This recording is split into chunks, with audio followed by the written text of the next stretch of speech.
Particle guy, particle guy.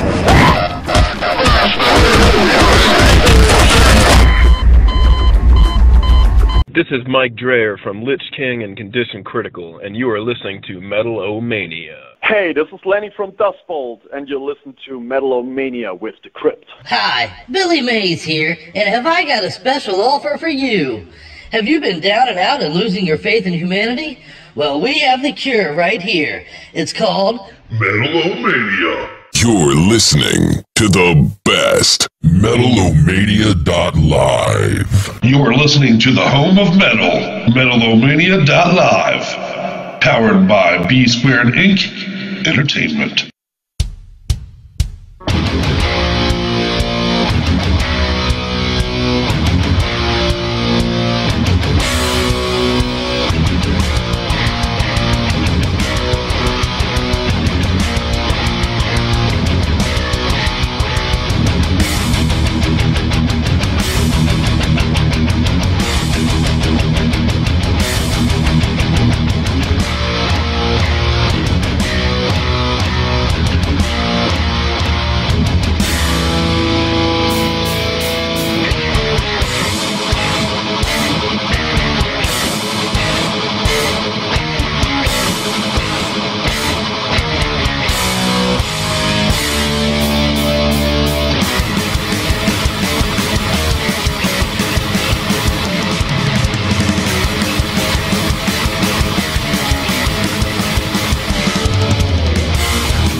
It's hump day. Are you ready for your weekly dose of demon jizz? Yo, this is Heavy Kevy from Insanity Alert, and you're listening to Metal-O-Mania. You guys skateboard?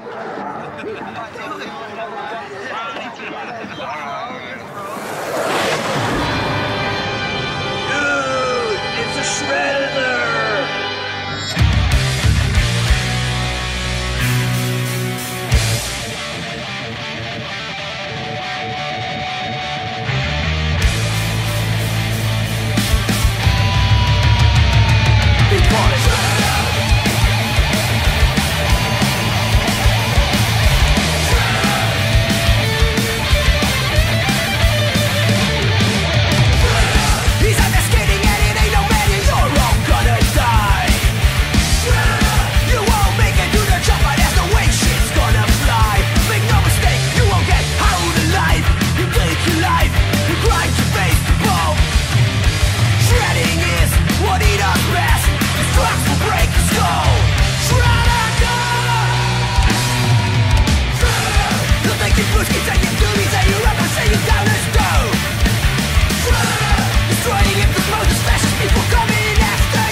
Boy, my butt sure was like a match that needed to be extinguished that day.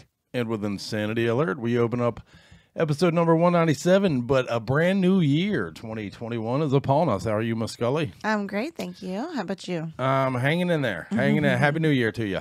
Happy New Year. Happy New Year. And a shout out and Happy New Year to our main man, Mike Bozier of Snipers of Babel, who brought in the New Year with us. Right. Very, very cool of him. We missed Snacks, though, you know. Right, we did. We were hoping to get Miss Layla also in here. And look for her, though. We will get Snacks in here sometime in the very near future. You know, we'll clear some hurdles and get her butt in here and talk to her. Mm-hmm. What do you think? That sounds good. But happy 21 to everybody. We're going to bring you a brand new year. A brand new set of shows. We got some great interviews lined up for 2021. It's going to be a good year for metal. So, fuck yeah. Hopefully it'll be a better year on some other levels, but it'll definitely be a good year for metal. And 2020 was. For all of its negatives, 2020 was a great year for metal. For our thing, right. You know. It was. On a personal level, on a global level, on a fucking pandemic level, all that was shit. But, you know, at least the music was cool. But what we're going to do tonight, we are going to be talking to Derek Engemann from Scour. As you know, the badass side project them dudes have put together. That's Derek's baby. He's got Phil Anselmo, who you know from everything, including Pantera, as a part of that project. And we're going to celebrate that EP and talk to Derek later in the show. Very excited about that. Mm-hmm. What a way to kick off a brand new year with a kick-ass interview with a kick-ass dude. And, right, a bunch of kick-assery abounds. And I thought tonight we'd just talk a little bit more about a couple of things to close out business on 2020 and then start looking ahead to 2021. Okay. Sounds good. We'll get into some goofy I'm all things. about being positive and just going with the flow this year. So yeah, that's the way. That's got to be the way to do it. We're gonna relax. We're gonna kick ass. We're gonna play kick ass metal. We're gonna do the thing. But we got great interviews coming up for you over the next few weeks too. Next week we're going to be talking to Solitary and Frozen Soul. We're going to be talking to Mark from Misery Index. We're going to be talking. We got a lot of good stuff coming for you. So keep hanging out at your home for metal, Metal-O-Mania. Fuck yeah. You know. And we got a great playlist in store for everybody tonight, too. We opened up the show with some Insanity Alert. Our buddies Insanity Alert, Heavy Kevy and the boys. That single, Shredded Her, is badass. It actually came out a little bit ago. We were going to play it about a month ago. We were going to try to set up an interview, bring Heavy Kevy back on the show. We've talked to him in the past. We're trying to catch back up with him. But they have new things coming. I have a schedule in place to talk to him in the spring, so look for them to come back on the show. It's going to be fun. It's going to be fun. Very, very cool thing. So I said, fuck it. Let's play the Shredded Her Jam and open up the show with it. Let's open up 2021 with some Insanity Alert. One of my favorite bands, to be honest with you. So doing the crossover thing and doing it well. Yeah, love it. So, all right. Well, I got a bunch of stuff for everybody tonight. We're going to take a business-like approach tonight. We're going to knock it out. You ready? Let's play some metal. Let's break some things. Let's fucking move the furniture into the yard. Look, I got alarms going off telling me to get to it. So, perfect. I do appreciate everybody turning off Cobra Kai for 5 minutes. Season 3 of Cobra Kai for 5 minutes to hang out with us. I see that's all the rage right now. No spoilers here. Yeah, no spoilers. No spoilers. I know that you're not on that show yet, but we do have to do that. We have a cat named Mr. Miyagi. We're almost mandated by law to watch Cobra Kai. So, all right, well, nobody tell us. Put it on one night while I'm sitting in front of the TV is all you got to do. I know, it is true. Well, you know, that's fucked up. But there's a peek behind the curtain for some of you on how me and Scully get through our shit. I have different things that I watch, see? I watch one thing with Scully. Yeah, see? I got different things I watch, see? I went 20s gangster on you. But, yeah, you did. And then I have certain things I watch with you, and I have certain things I watch without you because you fall asleep on things, and then I need things to watch by myself. But the problem is you keep watching the shit that I'm watching without you. Right. Well, because I wake up or it's happening around me. Now we got 13 things. We're into Perry Mason. Yeah. We're in the fucking Mandalorian. We're in the fucking, we finished Perry Mason. Yeah, we did that. I was slightly disappointed, I guess I'll say, with the ending. Not disappointed, I just didn't like it as much as I had hoped for. Well, if it's setting up another season, then that's not a bad thing. If it leaves you hanging a little, but my hope is that it's just setting up another season. Because I enjoyed it. I thought it was fantastic. So, okay. Good stuff. Well, you know, and speaking of that, we don't do politics and here. The other one, the Baby Yoda is Mandalorian's awesome. We totally understand now what everybody's talking about. Yeah, we were late to the show on that, but yeah, I get why all the rage, man. That Baby Yoda took over, and we totally understand why. Yeah. All hail and praise to Jon Favreau, man. What a fantastic addition to the Star Wars cinematic universe. Fucking good stuff. Very cool. But yeah, good shit. Good shit, man. So, well, let's play some music. You want to? Let's play some music. As you know, we don't do politics here. I know that's all the rage. There's lots of political stories afoot right now. We're not going to delve into any of that. this is hopefully your escape from that. We're going to play metal and do other things. So, right. Matter of fact, we're going to talk entertainment shit tonight. We're going to talk a little bit about some goofy stories we missed in 2020. And then look forward to some movies that I'm looking forward to in 2021, man. We missed out on a lot of movies last year as a result of the pandemic as well. So we're finally getting some of those. The Wonder Woman movie, 1984, is already out. We've talked a little bit about that, but we're going to talk about some movies and shit we're looking forward to in the coming year. So let's have fun and do Metal-O-Mania. All right, that's it. What do you got next on the playlist? I got 2 jams in store for everybody. And again, Insanity Alert is what we open the show up with. Please support the bands. That's what this whole thing is about. Go show them the love, click on the like button, and pick up an Insanity Alert t-shirt. Right. But next we're going to play some Slackjaw. Slackjaw was this song was emailed to us, right, into our I can't talk tonight. 2021's already off to a good start, apparently. But the song is called Bite the Bullet. The release is called Ritual of Dissonance, and it is badassery. You're going to enjoy it. And let's follow that up with a new Death Angel video. Death Angel, of course, Humanicide is a great release they put out, and they know you're sitting at home, and they decided to take advantage of it and put a video together for Aggressor, which is a badass song from it. So let's play these 2 jams and come back and talk a little bit about some ridiculousness. Want to? All right. All right. Enjoy the show, you guys. Thank you for hanging out. Your support means everything. Let's talk to Derek later in the show and break things. Fuck yeah. Fuck yeah. Much love. Much metal. No, I'm a guy. Give me 2 popsicle sticks of rubber band. I'll find a way to fuck it like a filthy MacGyver. 3, 2, 1.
get some sour cream and onion chips with some dip, man. Some beef jerky, some peanut butter. Get some Haagen-Dazs ice cream bars, a whole lot of hot. Make sure chocolate, gotta have chocolate, man. Some popcorn, red popcorn, graham crackers. Graham crackers, just the marshmallows, the little marshmallows and little chocolate bars, and we'll make some s'mores, man. Yeah, that's what I'm saying, yo.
If you don't love a man who's got those balls, you love no one.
Okay, first up to the green screen, Zeke with sports. Coming at you, Mr. Grant. Yeah, so that's a cool video from Death Angel.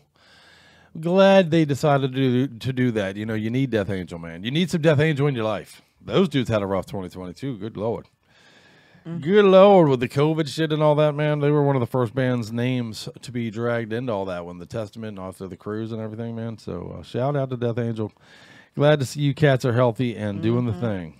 But yeah, check it out. So we got a couple of stories. We've been talking about 2020 the last 3 or 4 shows, probably, you know, in our close out of business and close and look retrospective. And we've had several of you hit us up with some stories that we missed. So I made a list of a few of them. Okay. I don't even understand how we missed. We were pretty exhaustive. Right. All right. Let's hear it. Some of these we didn't miss, but there's a different take on it. So basically, that's interesting. This is some feedback from some of you metalheads out there. But first of all, someone gave us shit that we never mentioned the David Guetta story. And you're right. We did fit. We dropped the ball on that one. And that ties into Insanity Alert, by the way, who we opened the show with tonight. We opened the show with Insanity Alert tonight, and they have a song on one of their first albums called Moshburger, but the song is called Why Is David Guetta Still Alive? And back then, most Americans were like, who the fuck is this David Guetta guy? You know, but now you know. And your question is very much, why is David Guetta still alive? But yeah, when the whole George Floyd thing broke, when the story on that broke, David Guetta, who was like a synth weird keyboard laptop making music guy, is the best way to put it, I guess. He did a rooftop remix video for to Martin Luther King's I Have a Dream speech, thinking, you know, because I have not seen that, and I am not sure if I should. I'll be honest, or just avoid it still at all. You want to avoid it. Yeah. I watched it today for the purposes of this, actually. When I was reading a couple of people actually wrote like, oh man, you guys never made fun of the David Guetta thing. And I agree. It's pretty awful. It's pretty bad. So I checked it out today, and yeah, it's bad.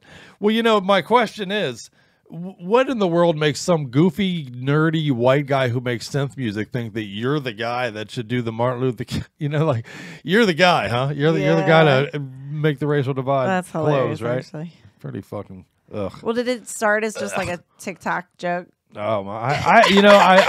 That should be your excuse at any point now. Yeah. Whenever it fails, just be like, it was a TikTok joke. Right. It was Vince Neil's letter to somebody on TikTok. What about Love Is Blind? I missed this one entirely. I'll be honest with you. This one, I missed this story because I never even knew about it. Yeah, I don't know what you're talking about. It's a reality TV show, apparently. Oh no! What? Yeah, where they date each other based on it came as a result of the pandemic, even. They're matching up blind people? Well, people, they don't get to see what each other looks like. You know, it's completely blind hookups. It's all based on like texts apparently, and you know, written communication with one another.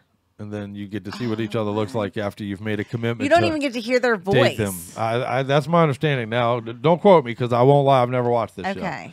But yeah, somebody wrote us in like, Love Is Blind is the worst shit. They've given us shit saying we've attacked reality TV show quite a bit on this show, but we never went after this one. But I just didn't know. I didn't know this thing existed. Yeah. So, good Lord. Wow. So yeah, you thought the worst thing that happened to 2020 was the pandemic, but no, that was pretty bad there. So like the show is 6 episodes of people texting each other. Yeah. And I guess you're just like reading the text, or it's like a narrator reading the text messages to you. I guess they get to read the written word and then decide who they want to date based on that. Oh Lord! So completely, literally blind dating.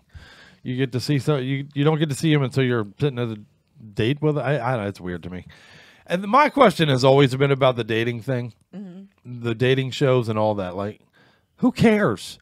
Who gives a fuck? Yeah, why are so many people interested? It is weird to me. It is, right? So it is. I'll almost give you the celebrity thing, even though I personally don't give a fuck who the celebrities are banging. I just never understood how there's literally entire grocery store aisles are dedicated to, don't you want to know what celebrities are fucking celebrities? Oh my God. Yeah. I never got that, but at least that is a person of interest. Why you want to know who Lucy down in Michigan is? What the fuck? How is that? One time we looked up and reached, sought out a dating show because we knew the couple. Oh, do you remember? Yeah. And I'm trying to remember. I can't remember the couple, and I don't even remember the name of the show. But basically, like the couple goes on the show. they each go on separate, on dates with somebody else, and then they have to decide if they're going to stay together or they're going to like try the new person, or break up. Right. Right. I can't remember what the show was called. Oh yeah, what the fuck? But yeah, a friend of mine and her boyfriend were on that show. Yeah. We knew a girl that we used to work with at Domino's back in the day that was on the Jerry Springer Show too. Remember? Yeah. I can say her first name probably. Chrissy was on the Jerry Springer Show. Remember? It was a paternity gig to see who was the baby daddy and shit. Oh, right. Okay, I do remember that now. At first, I was like, Chrissy? I don't remember. Yeah, who's the baby daddy show? This was way back before they became all the rage. Like, just knowing her and her, her telling me how it went before it even went on air, her telling me stories, and they definitely hoard her up as much as they could, cut the videos, like exactly there, even like had them go dance, she's like, I don't dance like on my first date with somebody, like who the fuck does that, but made them go dance, then of course like took it from the exact right angles, and you know what I mean, showed you that footage, and showed him, more importantly, that footage of look, your longtime girlfriend goes out on one date with this guy. What a whore! Look at her grinding on him on the dance floor. Like, that's the whole point, is to create friction. What? That's better TV is friction. Right. Yeah. Look at your whore girlfriend. What are you gonna do? Go out there and punch the guy. They want you to do everything short of kill somebody, because then it goes bad at that point. Oh, and they almost want you to do that. Yeah. Well, I mean, they want you to, but they're not going to say that out loud. Wasn't it Jenny Jones? Yeah. Didn't somebody kill somebody as a result of the Jenny Jones show? Yeah. Like a guy confessed his love for a coworker, another guy, a gay, love. The dude who murdered him, came on the show. They told him he was coming on the show to find out about a crush, and he assumed it was a woman. He even apparently assumed it was a particular woman that he liked. So he came on all excited. He was thinking it was going to be this girl. And it turns out it was this guy who was his buddy. He didn't even know it was gay. And he killed the guy. He murdered that dude. He was embarrassed and went and took it out on that was the end of the Jenny Jones show. So they want you to do it. And well, you're right. That was early 90s when that happened? Jenny Jones, I might have made it to 2000. That was a while ago. Today, I think you're right. I think if a murder happened today, the show that killed that show. But today, I think the show would survive it. Today, if it happened today, it would even increase its ratings. It would make it a better show.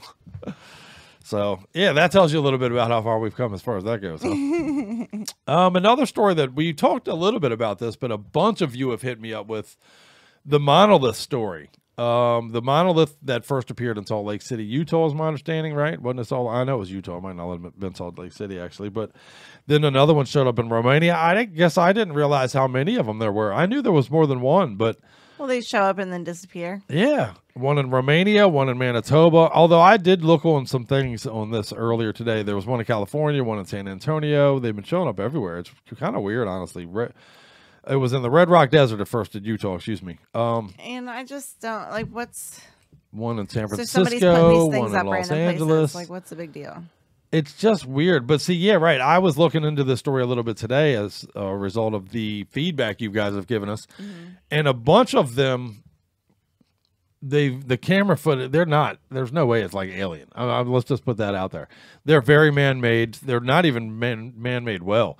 You can see welding marks and parts of the fucking thing. You know what I mean? It's not. So it's how they're showing up and disappearing is weird. I guess it's just a prank of some sort. I was going to say exactly. It's like the next prank thing where it's see how many, see if you can get your monolith on Right. Oh my God, this crazy thing. There's a cool documentary out there. Matter of fact, I'll look it up and tell you about it later. But there was a cool documentary I saw where there's street art that shows up in different parts of the world that some, these investigators are looking into, trying to figure out where it comes. It's pretty interesting, But I guess the monolith is attempting to be a similar story, I think, Right.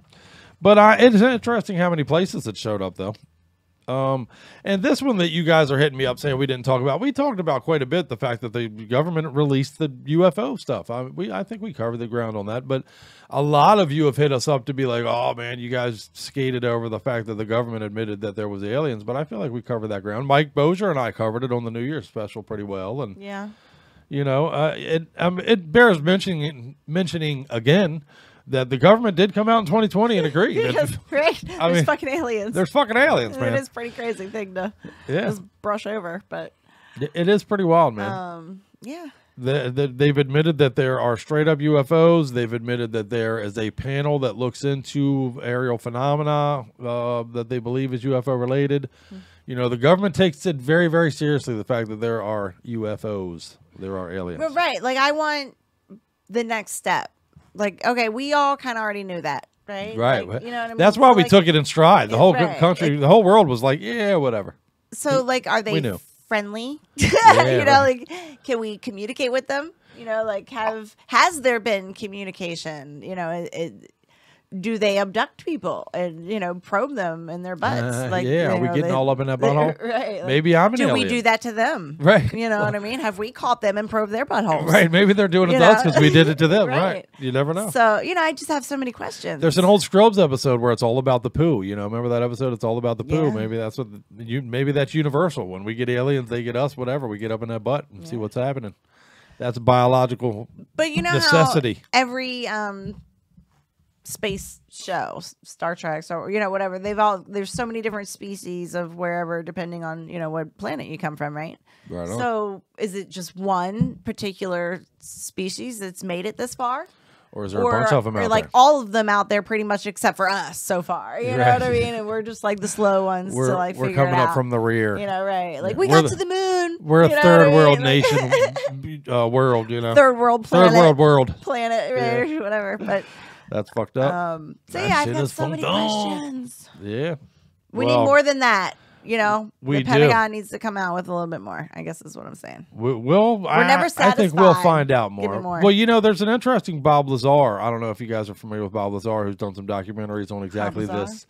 Bob Lazar. Dun, dun, dun, dun, dun, dun. No, but he fucking his whole theory seems to be that we're the aggressors, that they're reluctant to approach us because I we're would such a guarantee it. monkey ape like species that we're fucking, you know, they probably look at us like, look at these jackasses. Yeah. Fuck these guys. Yeah. Dicks.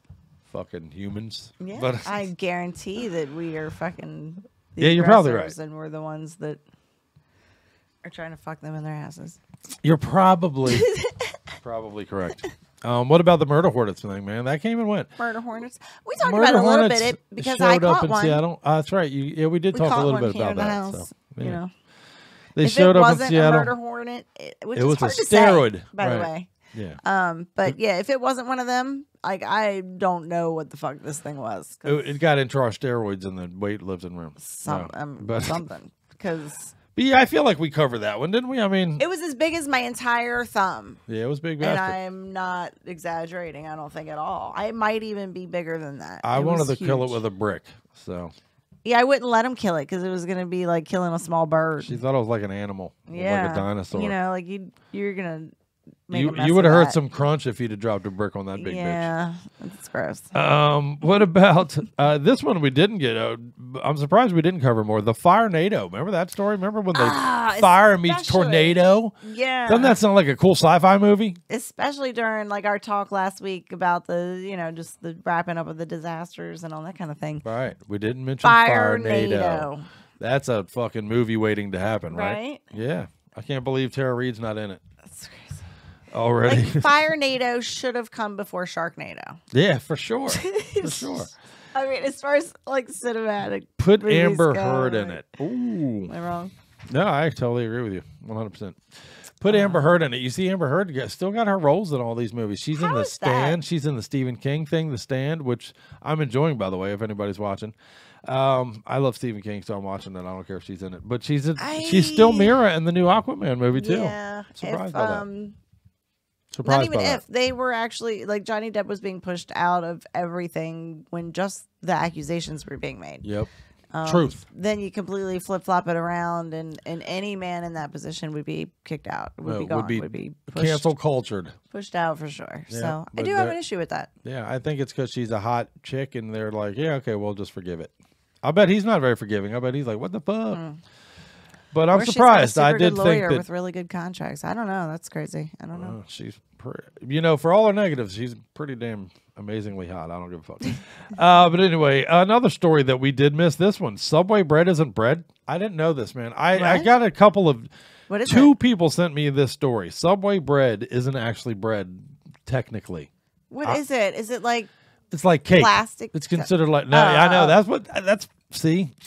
We got fucked up brains, Scully, because that was my first thought was like, what kind of poison or plastic like or what fake bullshit as they put into this shit. But no, it's apparently because of the sugar content in their bread. Technically, it's considered cake. What? Yeah, their bread has a high sugar content. I've never noticed their bread to be particularly sweet. Have you? No. Well, the interesting take on this is cake. that its definition of making it cake rather than bread changes the tax laws on it in most parts of the world. This story first popped up in Ireland.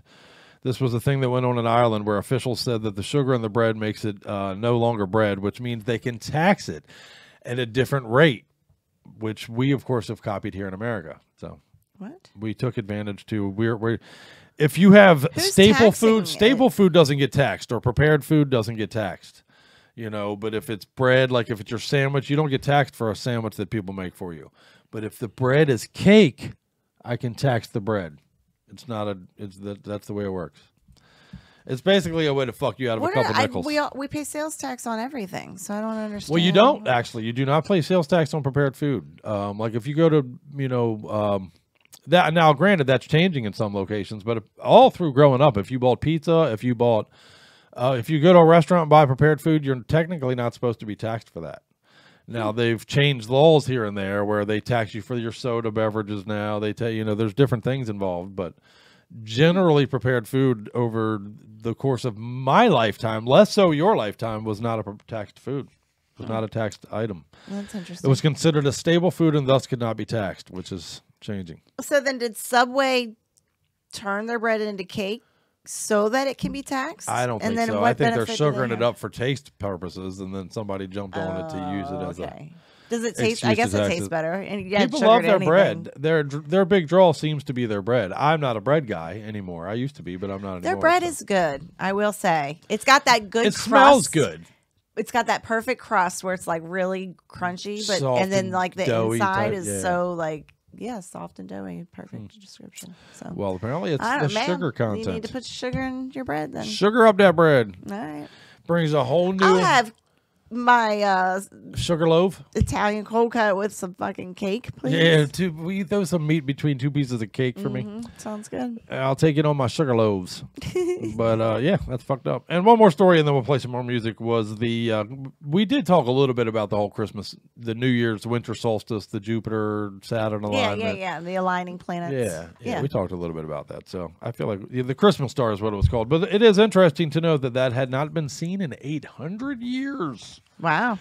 800 years. And won't be seen again in our lifetime. Yep. None of us will ever see that. Will it be another 800 years? Again. Yeah, I believe so. So, you going to be around for it? You want to meet me there? Don't even want to try. Yeah, fuck this place. I don't know what it's going to look like on this joint. We'll do a whole show one day where we talk about the world in 800 years. But let's play some music. Let's play some Toxic Ruin. These, of course, are our buddies out of Sheboygan. Yeah. Sheboygan. I like saying Sheboygan, so... Our buddies Toxic Ruin, we are friends with these cats. We love these dudes. They got a brand new fucking single out called Ritual Rebirth. I'm super excited to play this. We go back 4 years, all the way back to the beginning of our show with these dudes. We played them on our very first episode. So super excited to play this, man. Toxic Ruin is badass. We love them, and we're going to follow that up with a jam from Deathblow. This brand new release from Deathblow is called Insect Politics out of Salt Lake City. Maybe these guys put the monolith there. But this Accelerated Decrepitude is the song. I'm telling you, this fucking release is silly. You must get it and put it into your skulls immediately. I'm going to give you an example of why right here, right now. You ready, Scully? Hit him with something. All right. Hey guys, we're Toxic Ruin, and you're listening to Metal-O-Mania with the Crypt.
Come on, I think we should get back into the lake, fuck each other's brains out, and we could even film it for prosperity.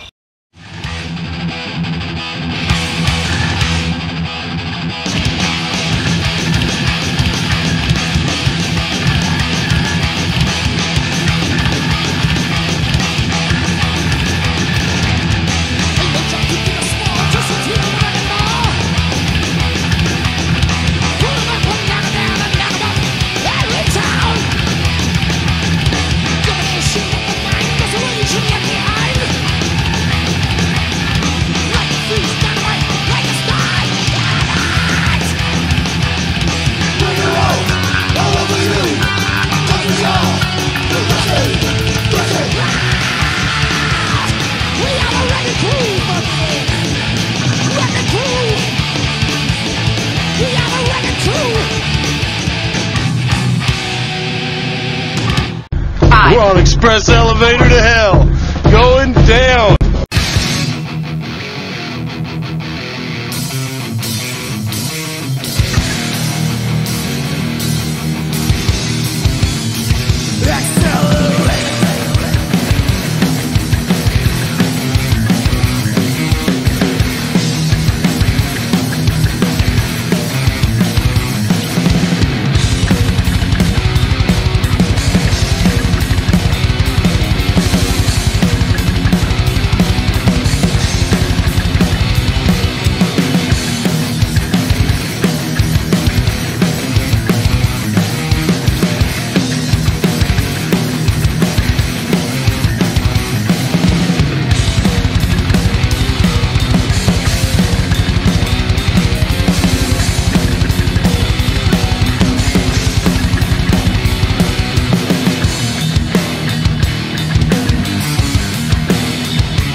my God! They killed Kenny! You bastards!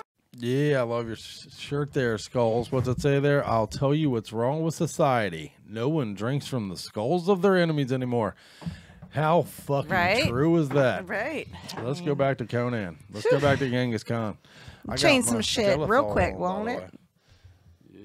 Shout out my Angarod hat. I Shout love out, this. pick up Yeah, some this is merch. cool. It is a great shirt. I love this This is shirt. a nice, yeah, it's a long sleeve. It's not a sweatshirt, I guess, right? But it's like No, it's it's a similar. stage- It's heavier than a regular shirt. though. exactly. It's a stage between a t-shirt and a sweatshirt, and I like it a lot. I recommend actually. it. Yeah. And I recommend the band, Skeletal. Badass band, man. Get it. We Very, played very them cool. on the show several You got times. something on the back too. Yeah, it's got a cool. This is a cool ass shirt, actually. One of my favorites. We've gotten some really cool shirts this year. You know, 2020 was great for merch. If you know, we got a lot of great cool merch. I love this Angarod hat too, man. I got a winter hat with the same exact logo on it. One Like of a the knit hat. knit cap Yeah. pullover hats too, man. I love I wear that Stocking fucker cap, all I the guess. time. I go take the dog for a walk, the one that's snoring under the table right now. You can and, probably hear him. Yeah, it's crazy. crazy. But we're gonna look a little bit backwards, a little bit more tonight, and then we're gonna spend the rest of the show looking forward. But Okay.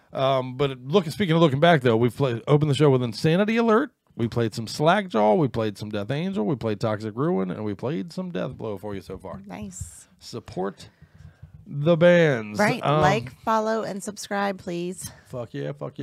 I make that very easy for you. I thought we'd talk a little bit about the sales results. There's some things that took off in 2020 as a result of the pandemic. Okay, everybody like what? was home. Well, first of all, the world is full of stoners, is what I've come to realize. Yes, You're that a is bunch true. of goddamn stoners.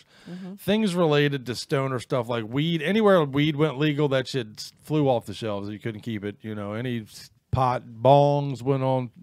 Bongs sold off record paces, bowls, screens, dab kind of rigs, paraphernalia. all that shit. Okay. Went crazy. Yeah, I bet. So beer, I guess while we're doing vices, beer was a big one. Wine was a big one. Liquor, whiskey, all that. All the vices did very, very well. Yeah. My father used to say all the time, in times of crisis, bet on vices. Right? That's so fucking true, bro. You heard about a couple places where you were not allowed to have alcohol as Weird. part of like this pandemic stuff. Weird. And yeah, like, don't you know? Like, no, our governor knew. You don't like, understand human being no, behavior. We're gonna do Right. carry out on alcohol. We'll deliver. Yeah, where Yeah. there was never that kind of shit allowed before. Like, you could never take out alcohol. No, but now you can order out from the mixed restaurants, drinks yeah, with like, your to-go beverage, your yeah, to-go man. orders, and they'll give you a fucking to-go cup, with yeah. a fucking margarita. They were like, in it people are when going to you be want. home and crazy. Yeah. Give them their liquor, Yeah. man. Smoke weed, have liquor, do what you need to do. Yeah, those other places that tried to control that. Missed the boat. Yeah, sorry guys. Well, it's a lack of understanding human behavior. You know, you're going to rely on your vices when you're, you know, and it's And very it's much gonna true. keep you calm. It's gonna keep you Right. like, you know. I'm stuck at home. Right. Well, all you need to do is think about, like, just over the years, usually you spend holidays with your family. And think of how liquor and fucked up you got to be up just for that. Now you got to spend 24 hours with these people. What the fuck? Of course you need something. Of course you do. That's funny. So- Well, hopefully, I mean, not hopefully, I guess, but like generally, you're not with the whole extended family. You know, you would see it on holidays that you need to drink for. I guess what I'm saying on holidays. Man, You know, let me tell you, I know a lot of people that are home with just their wives that are like, dude, I'm hitting the bottle like it's oh my fuck god, nobody's that's business. funny. Oh, I guess we're lucky with Just that, to right? deal with- yeah, I think so. Right? You Yeah, better yeah. say- Oh, yeah, we're Yeah, amazing. no. No. No, I think we have actually done really well. Yeah, with we're that. lucky with that. But some other things that took off sales-wise, and some of these things I think are still weed or pothead related, to be honest with you. I'm sure in the grand scheme of things, it circles back around. It does. But, well, let's start with what the is it? obvious. So Okay. let's start with the obvious things. Anything soap-related, sanitizer-related, Oh, thermometer-related, health-related, all that shit took off. Makes sense. Vitamins. Vitamin sales went off the roof. Fucking, you know, anything like that. Antibiotic sales, all that kind of shit. Any over-the-counter stuff like that went Even crazy. just like rubbing alcohol. Yeah, you went know, crazy. Peroxide, like Including lots of cosmetic products, especially for like latest skincare stuff went off the roof. Hair care products, everything shelves. from gel, off the shelves. Hair care product from dye to treatments to you name it. Any kind of hair product was gone. because everybody's doing that at home now. Yeah, Right. all that kind of thing. That Hair makes clipper sense. sets. Right. You know, apparently at one point, Amazon was having trouble keeping clipper sets even available for people because they were selling them at that type of a rate. You know, That's crazy. Because as a result, it goes into like people who play the stocks, I guess. You know, if you look at trends, if you probably the smart people were able to predict certain things were probably going to sell and probably capitalized on that. You know, these are the things you should look at going forward. But hot tubs was something that's the $200 to $500 hot tubs. As a matter of fact, you and I noticed that the $200 hot tubs for a while were $500. Yeah, at the very beginning we were talking about it, and they were like $250. And then all of a sudden they were like fucking $500, $600. Because everybody wanted one. Fuck everybody was stuck at home. They're like, I'm getting me a fucking hot tub. I'm doing it. Doing it now.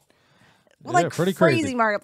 That's more than even 50% markup. So that's insanity. That's crazy. But pet supplies. Pet supplies was a big one that took off, man. Everybody was home with their pets and grooming and shearing and combing and toys and all that. That's a little weird because like you always need that stuff no matter what. Record pace sales for pet supplies.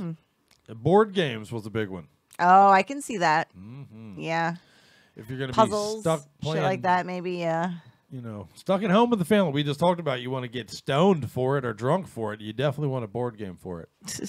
When's the last time we played it? It's been a while, I guess. A board game, yeah. We used to play quite a bit of that shit, but we bought that Cards Against Humanity shit and loaned it to a family member and never saw it again. So fucking bastards. Yeah. Video games, I guess that goes along with board games. That's another big one that went off. I shouldn't be surprised by that. Pajama sales. Pajama sales. Went because crazy. people are living in them now, so they, I guess, felt like they needed a little bit more than just. Yeah, I guess so. Yeah, you're gonna be home in your PJs all day long. More often, you might as well get some nice ones. That's funny. This one I think is hilarious. Vibrators went crazy sales. Vibrator sales are fucking skyrocketing. That's funny. If you're gonna be home alone, you might as well make it a good. vibrator. You right? need a vibrator. That's right. My thing is, and I guess. Is this because I'm getting old? Like all right, we used to have a whole drawer full of them, right? You know what I mean? Depending like, oh, this one for that, this one for that, this one for depending on like what you're into at the moment. Now like I have one. Like you need one. Like well, I think you need one good one. Well, there's two answers to that. I was gonna say, well, there's a vibrator for for what you're doing, but then like a butt plug or something like that's a little different because that's a specialty, that's a specific thing. So that's and in my opinion that doesn't classify as a vibrator either because I'm not grabbing that out to go masturbate with it. You know what I mean? Right. Nobody's playing with themselves with a butt plug. Right. That's a toy with friends. Right. For friends and but anyway, so yeah, like is that something where like you get older and you like realize like you really only need one, or am I lame? And there's other probably ladies two probably answers still to have that. Multiple vibrators. One, yes, it's because you get old. Probably there is a little bit of that to that. You know what I mean? You're less fucking. You're just less inquisitive as an older person than you are as a younger person by nature. So there probably is a certain. You found amount what of you that. like, and you don't need all that other frilly shit. I think that's part two to the answer is that you've defined what you like by as you get older too, right? This is what my thing is. This is where I get it done. No, why fuck with all the other bullshit I found? If I know how to get from A to C, I'm just going to use B. I'm not going to go to Z as an older person. I'm not going to spin around the clock and do. You know what I mean? Like get me there. Yeah. Who's got time for all this fucking other bullshit? Skip a couple of processes. Yeah. Along the way. That's don't you think? Funny. I mean, yeah. I guess that's when I guess I'm curious. Is that the experience? Give us your feedback, you guys all also you vibrator have, users. ladies. Right. Do you Did have say 50? losers? You vibrator losers? Vibrator users. You said losers. No, I would never call We're not vibrator losers. Losers. No way. I love you even more if you're a vibrator user. Do your thing. Of course, home supplies, office supplies, printers, monitors, laptops, all that shit. Right, because everybody's working from home now. Yeah. Right. Office supply shit, webcams, all that shit.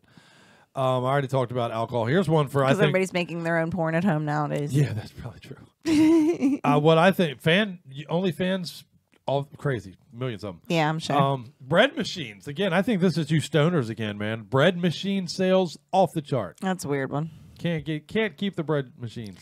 when I was young, just like any other appliance, you know, like I remember my mom got a bread machine and we made bread for like every day for 2 months, 2 weeks. Like, Yeah, well, I don't then it even, was 2 over. months is very generous. Yeah. No, it was a couple weeks. But it was like raisin bread and cinnamon bread and like every fucking bread you could ever imagine. And it was good bread. You know, don't get me wrong.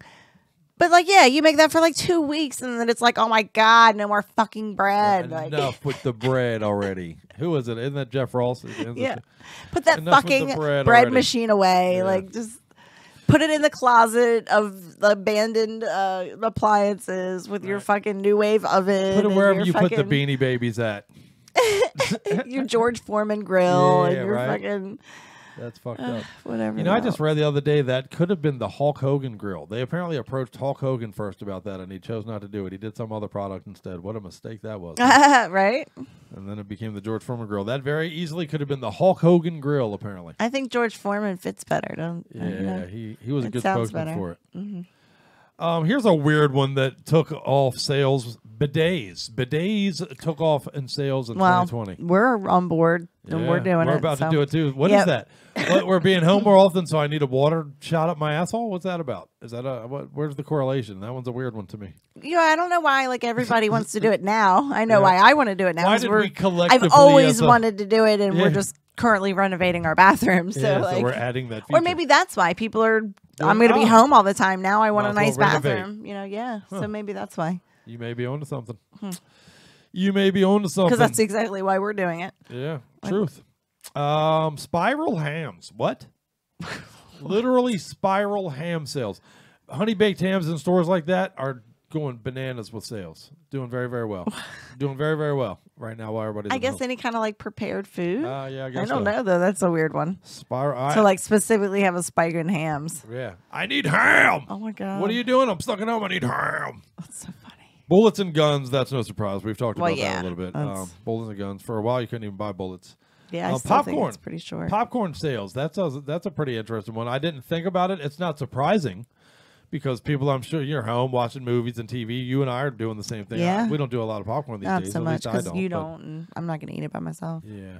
But yeah, popcorn sales. That's pretty funny. that's- That's a funny one to add. Yeah. To the, huh. And then I thought I'd mention some These are regional sales, and then I'll play. Okay, those are Then we'll ones- talk to Derek from Those were Scour. American. Yeah, these are kind of Okay, these are regionally. consumers. USA specifically, Corona beer. Corona beer. You know, Corona stock tanked when the was called coronavirus, but apparently sales didn't. So I don't know why the stocks did. Yeah, Corona beer is doing very, very well sales wise. People are like, give me a fucking Corona during Corona. That is fucking hilarious. In USA specifically, yeast. I guess that goes along with that bread maker thing. Yeast is selling like crazy. Okay. Globally, flour. Globally, olive oil has been an item that has shot up in sales. Wonder why olive oil is always such a commodity in this world, right? Pretty funny. That goes back to like people used to have wars for olive oil and shit. Most cooking products even are all cookbooks globally going crazy because I guess people are home cooking. In Italy, mozzarella sales are going crazy, which is odd to me. I would think Makes that would be all the time, really. In Spain, olives is the thing that has seen a jack in prices in Spain. We've seen a global increase in the sale of chocolate and the sale of ice cream and the sale of tuna fish. Okay. In Spain and Italy, we've seen an increase in the sale of anchovies. Don't you love anchovies, Scully? Ew, no, them hairy fish are so gross. Salty as hell. I like the salty part, but not the fish part. Yeah. The USA, unsurprisingly, has seen a skyrocket in sales of potato chips. Kind of goes hand in hand with the popcorn, I think. But Here's one. I'll scan through some of these and then I'll close on this one. But storage containers in Australia have seen a jump. Globally, Legos has seen a huge sales jump during the pandemic. People need something to do. Trampolines is another big one. Oh, that's fun. Yep. France, in particular, has seen a huge skyrocket in sales of tobacco products. Globally, but especially Canada, weed, man. But Canada's smoking weed like nobody's business right now. Pretty funny. That's awesome. Shout out to our effigy of hate friends out there. Right. Globally, books, globally, sewing supplies, and the USA, adopted pets are on the rise. People are adopting pets like crazy. I'm glad to hear that. That's pretty cool. Yeah. And I'm going to close on this one because I think it's hilarious. Okay, what? there in the UK and the US especially, there has been a noticeable difference in the sales of suit tops only. That is suit jackets and shirts and ties, no pants, no shoes, no socks. That's really funny. Because in the new world, all you see is this of me. Yep, you that's know, all you need. Yep, it's the Zoom nation, man. People are working from home. People are having the Zoom thing. You know, how fucking funny is that? Yep. So you don't know what I'm wearing down there. You don't know what I'm sitting on. I'm sitting here in my underwear right now. So, yeah, how funny is that? I think Look, that's I looked hilarious. just to see, like, ooh, hey. Yeah, there's my. She knows where my junk is. It's her bread and butter. Anyway, but yeah, in a Zoom world, we've now stopped buying pants, apparently. Well, who needs them? Yeah, who needs fucking pants? I agree. All we need is a little bit of metal, some Scully, and to talk to people like Derek Engemann of fucking Scour. Is that next? That is. It's time to talk to Derek. Yeah. Okay. So anyway, I thought that was fun. We talk about some of the things that we've seen jump in sales as the result of the pandemic, and all you motherfuckers are sitting on vibrators out there right now. Pretty interesting. But let's talk to Derek. Derek, of course, as you know, is a part of two of my favorite ever records with Cattle Decapitation. He's, you know, the Phil Anselmo and the Illegals. He's been a part of a bunch of projects. The Scour thing is his baby. They put out several EPs now, including this brand new one, which is Black. We played Doom off of it before. Tonight we're going to talk to him, and then we're going to play Flames. And you're just going to love this fucking release if you don't already. And Derek's a badass, man. So, big fan of this dude. Big fan of this release. What say we check it out? All right, let's do it. Let's do it. Okay. Much love. Much metal. And now for something completely different. All right, Metal-O-Maniacs, I got something special in store for you now as I'm joined by Derek of Scour, and actually so many things that I love, man. We'll get to that in a minute because you're literally a part of two of my favorite albums of all time, and we'll talk about that in a minute. But thank you for joining me, Derek. How are you today, brother? Good, man. I've been crazy busy all morning. This is great. It's a busy life, brother, isn't it? It is. It is. Fill your brain and your time with clutter is the way we do things, man. You know, pretty much. Well, let's take it right from the start, man. You're, of course, you guys have just put out the Black EP with the Scour project, and it's my understanding the Scour project's kind of your baby, right? Scour is my baby. Yeah. It actually started off as just like a little side project. I just had like 2 songs that I wrote. They didn't quite fit with my previous band, so I was like, I'm gonna hold on to these, and then it's just blown into this crazy thing. You got all my homies on the instruments, and then of course once bringing Phil into the fold, kind of took its own life, you know. Right on, man. Yeah, that did shoot it up a level too, man. Well, and I'll tell you what, those original songs you're referring to became the EP, which was Gray, for those out there who may or may not be following, but a fantastic EP, man. Like, I first got my hands on that and I was like, what in the fuck is this, brother? Holy shit. Oh, cool, man. Yeah, actually, Dispatched was the first song ever written for Scour. And then I think the second one was Codes.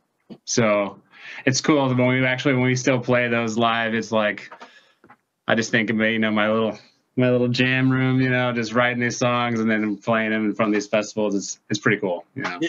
That's wild, brother. I've had actually, some musicians have told us it's almost like having a baby, getting that once you get the album out there. You know what I mean? It's like, man, from the inception to the writing to the everything you do behind the scenes, and then it's out into the world. You know?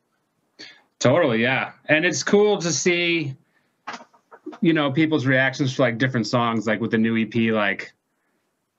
What I think is like one of my favorite songs, and then like for example, on the new EP we have Microbes and Subprime finishing it off, and they work together. You know, Microbes is being like an instrumental piece with the same theme, and I just had this vision forever, and it's cool. We put out like, what's your favorite song, and a lot of people said those two combo, so you know, gets me right there every time. Well, man, I'll tell you right now, this EP from start to finish should be a part of everyone's soundtrack to their life right now, man. I mean, you know, times being what they are, you need shit like this. Yeah. You know, what's crazy too is like Phil's lyrics were written before this pandemic happened. And he talks about like viruses and pandemics. And we have a song, the song's called Microbes. And that was all pre-COVID. And it's just, I don't know. You got to watch that Phil sometimes, he knows more than he lets on. Oh shit. So, so Phil's lyrics might have some Nostradamus in them there somewhere. Maybe. Yeah. That's Nosferatu, actually. That guy, I've been lucky enough to shake his hand once before. Super nice dude to me, man. Very cool guy. Awesome, man. Yeah, good shit.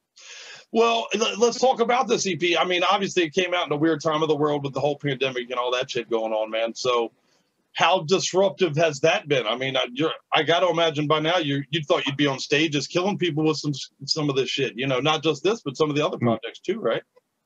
Yeah, man. The Illegals, we had to cancel so much shit this year, and we were supposed to do a whole festival tour in Europe.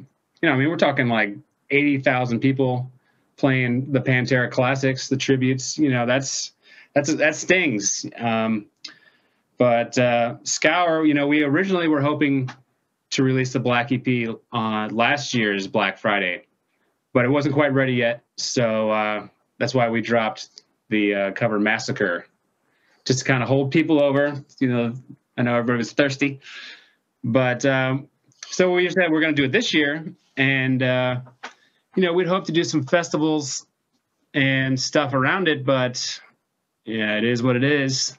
But I do feel like it's actually a good time to release new music because nobody's got shit to do. I mean, I'm out here in California. We're on lockdown again, thanks to our Governor Newsom. But, I think people are craving new music. And you see a lot of, like, extreme metal bands coming out, and they're, like, hitting these high marks because I think people are just thirsty. So on that end, it's a good time to release. For the touring side, what can you do? Tough. Well, and we've talked to a lot of people lately about the fact that obviously the music industry has changed so much in the years. What used to be the money you got in music sales is now touring and merch, and now with those things taking a hit, it's quite a bit of a bitch. Yeah, man, it's completely changed. And you just got to stay on top of it and go with the times. You can sit around and complain and be like, it's not fair, no one's buying albums, but that is what it is at this point. You got to figure it out. So right. Sometimes, we're more like traveling T-shirt salesmen than anything else. Give you a song or two to listen to while you pick out your merch. But no, the merch always definitely helps out the bands. I mean, it's just... you just can't be compared, really. No, man. We're a broken record out here. That's kind of our mantra on the show these days, man. Keep your artists alive, man. Man, I got head to toe fucking merch 24/7, goddammit. Keep that shit going, Hell yeah. I appreciate it. That long sleeve is pretty sick, too, I got to say. Oh, man. Skeletal. These dudes are killing it. Well, man, I'm going to take you back for a second, if you don't mind, because I will kick myself in the face later if I end this conversation without bringing out the cattle decapitation stuff, man, because Inhumanity and fucking Extinction are literally two of my favorite albums ever. No, regardless of band, regardless of genre, I think they're brutal. I think they're life-changing, and you're the bass shredder on those, man. Tell me a little bit about that, if you don't mind. Yeah, dude, I'd talk all day about that. I love those records, Super proud of the bass work and the bass tone. Yeah, the bass tone, you nailed it. That's so, yeah. Dude, thank you, man. Dave Otero and I spent a lot of time, and especially on Anthropocene, going battling, I remember, like, we had group threads, and I was kind of going off, and everyone's like, dude, it sounds pretty good. I'm like, it's not perfect. So, but, I was really proud of the work on the bass, and I was able to use the finger style on that, which is like my love. I use a pick in the Illegals because it's just what calls for it. Steve said you got to have that gank, So, and of course Rex uses a pick, so for the Pantera jams. But on the Cattle records, I love using the fingers. And it really gives like that percussive sound. And did a lot of songwriting on those, and pretty proud of the songwriting, as well. Oh, phenomenal stuff, brother. Phenomenal stuff, man. You know, your foray in the music business, man. I when I found out I was going to be talking to you today, I'm not going to lie, I've been dancing around all week, brother, because your shit means a lot to me, man, on a personal level, sir. Dude, that's awesome to hear, man. Fuck yeah, man. Because it gives me means I guess I'm doing something, right? So that's really cool to hear, man. I got to ask you these questions, man. What are you listening to right now? What does your soundtrack entail these days? Well, I can tell you exactly what I'm listening to. I mean, like every day, like I'm telling you straight up, Scour, when I'm working out, when I'm jamming. I've heard these songs so many times lately, but I'm jamming my own shit, of course. And I've been digging the new Hatebreed. Their last album is Hatebreed perfection, in my opinion. So I still go back to that one a lot for that working out and stuff. But I try to golf as much as possible, you know, like old Rex. And but I've been jamming the shit out of some CCR when we're on the course. Yeah, fuck yeah. And when I'm at work in my other job, I like to throw on some Enya, you know, to chill out, some Tchaikovsky. But I'm all over the place. You know, when it's time to jam, I'll throw on some Dying Fetus, or some Dark Funeral for sure. Fuck yeah, man. I actually recorded bass for my homie Jesse's project, Storm Ruler. He was actually the drummer of the of the Gray EP. Adam Jarvis, of course, on the Black.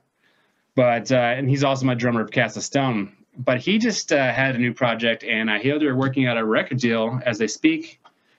But I laid down the bass for that, and it's total war metal, like Marduk and I don't know, Allegiance,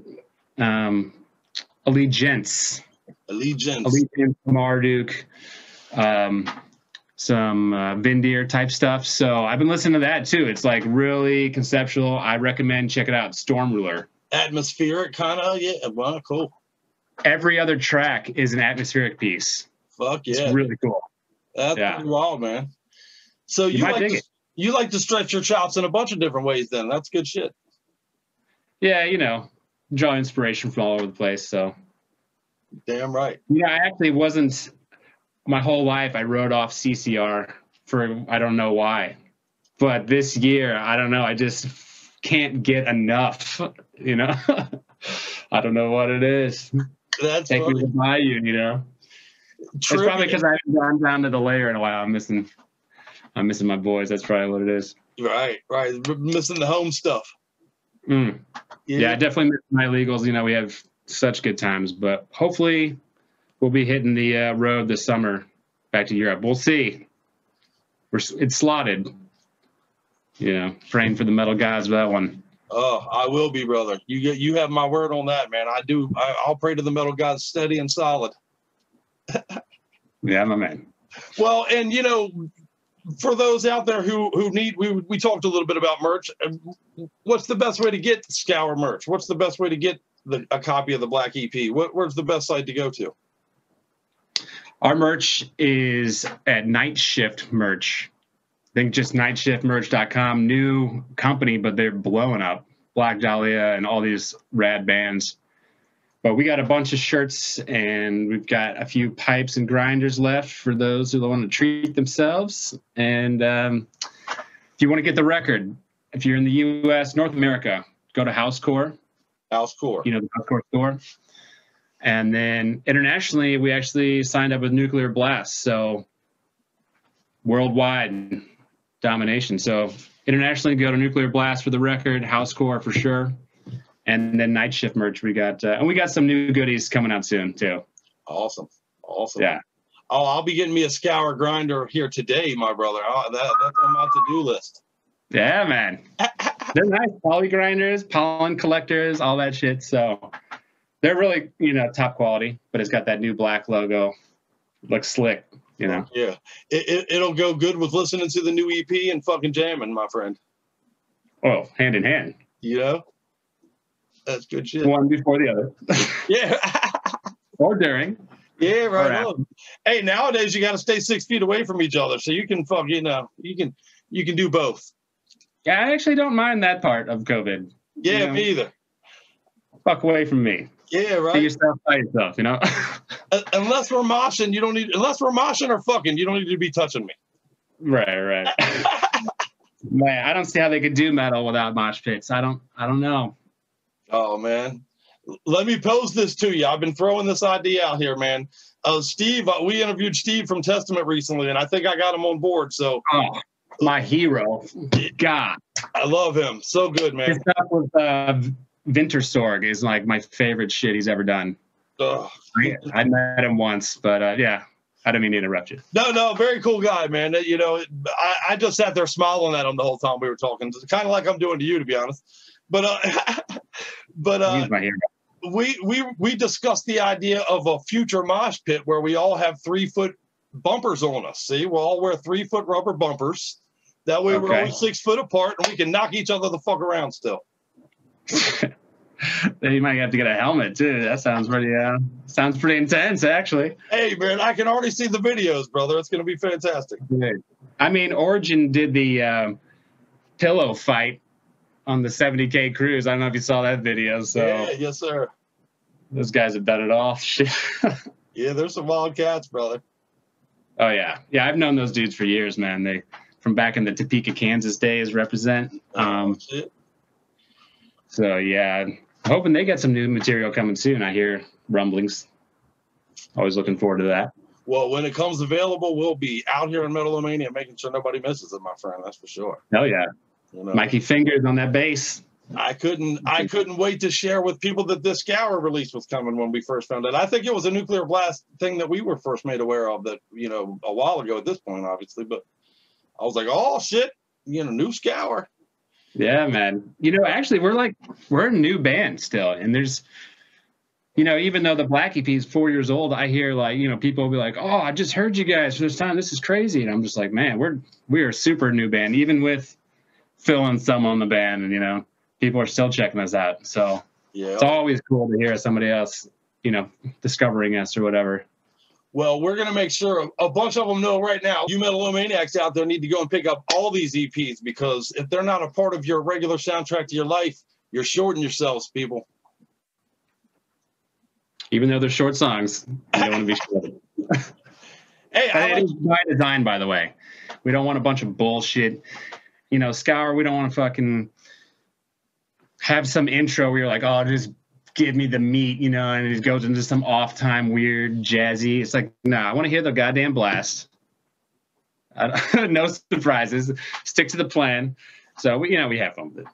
Yeah, if I were to tell somebody, if someone were to ask me, describe to me the Scour, that would be a part of my description. It is trimmed down. There's no fat to it. It's fucking punch you in the face, you know, straightforward. That's what I love about it, honestly, man. That's a very appealing part of the whole thing to me. Cool, man. That's like what we're going for, you know. It's all of the dudes and all these bands that we're in, you know, they go off. We can be technical and dreamy and spacey and whatever all day long, but when it comes to Scour, you just gotta fucking bring that buzzsaw blast beats, you know. Fuck yeah, we filth it up, brother. Filth it up. Well, fucking Derek, you rock, man. It means the world to me that you spend some time with us here at Metal-O-Mania, man. It really does, brother. Dude, thank you for having me, man. I'll talk Scour all day long. Hey, man. Well, then, can I get you to come back on and talk with me again in the future, then? Oh, hell yeah. Absolutely. Awesome, man. I'll hold you to that, sir. You just let me know. Fuck yeah. We're hopefully about to start doing a regular bit with Michael Gilbert from Flotsam and Jetsam on the show and shit. It should be cool. So. Wow. Cool, man. Good stuff, man. Good stuff. Well, we've had great guests lately, and, man, you have continued that thing for us, man. I appreciate the fuck out of that. Thank you, sir. I appreciate your time. And great talking to you, my man. Hey, back at you, my friend. Thank you so much. All right, brother. All right, brother. I'll talk to you. Later. This is Derek from Scour, and you're listening to Metal-O-Mania with Crypt and Skully. Pow!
No, he's not sick. He's probably in some parking lot listening to trash metal music and skateboarding with his friends. Pure badassery is Scour, is Derek, is that whole fucking project there, man. Derek's a badass, man. Thank you so much for hanging out with us here at Metal-O-Mania, brother. Very appreciated. Very, very appreciated, man. We bring you the metal. So, and don't forget, next week we're talking to Solitary. We're talking to Frozen Soul. We get you the good interviews here at Metal-O-Mania. Yes, sir. Thank you, Derek. Appreciate it, brother.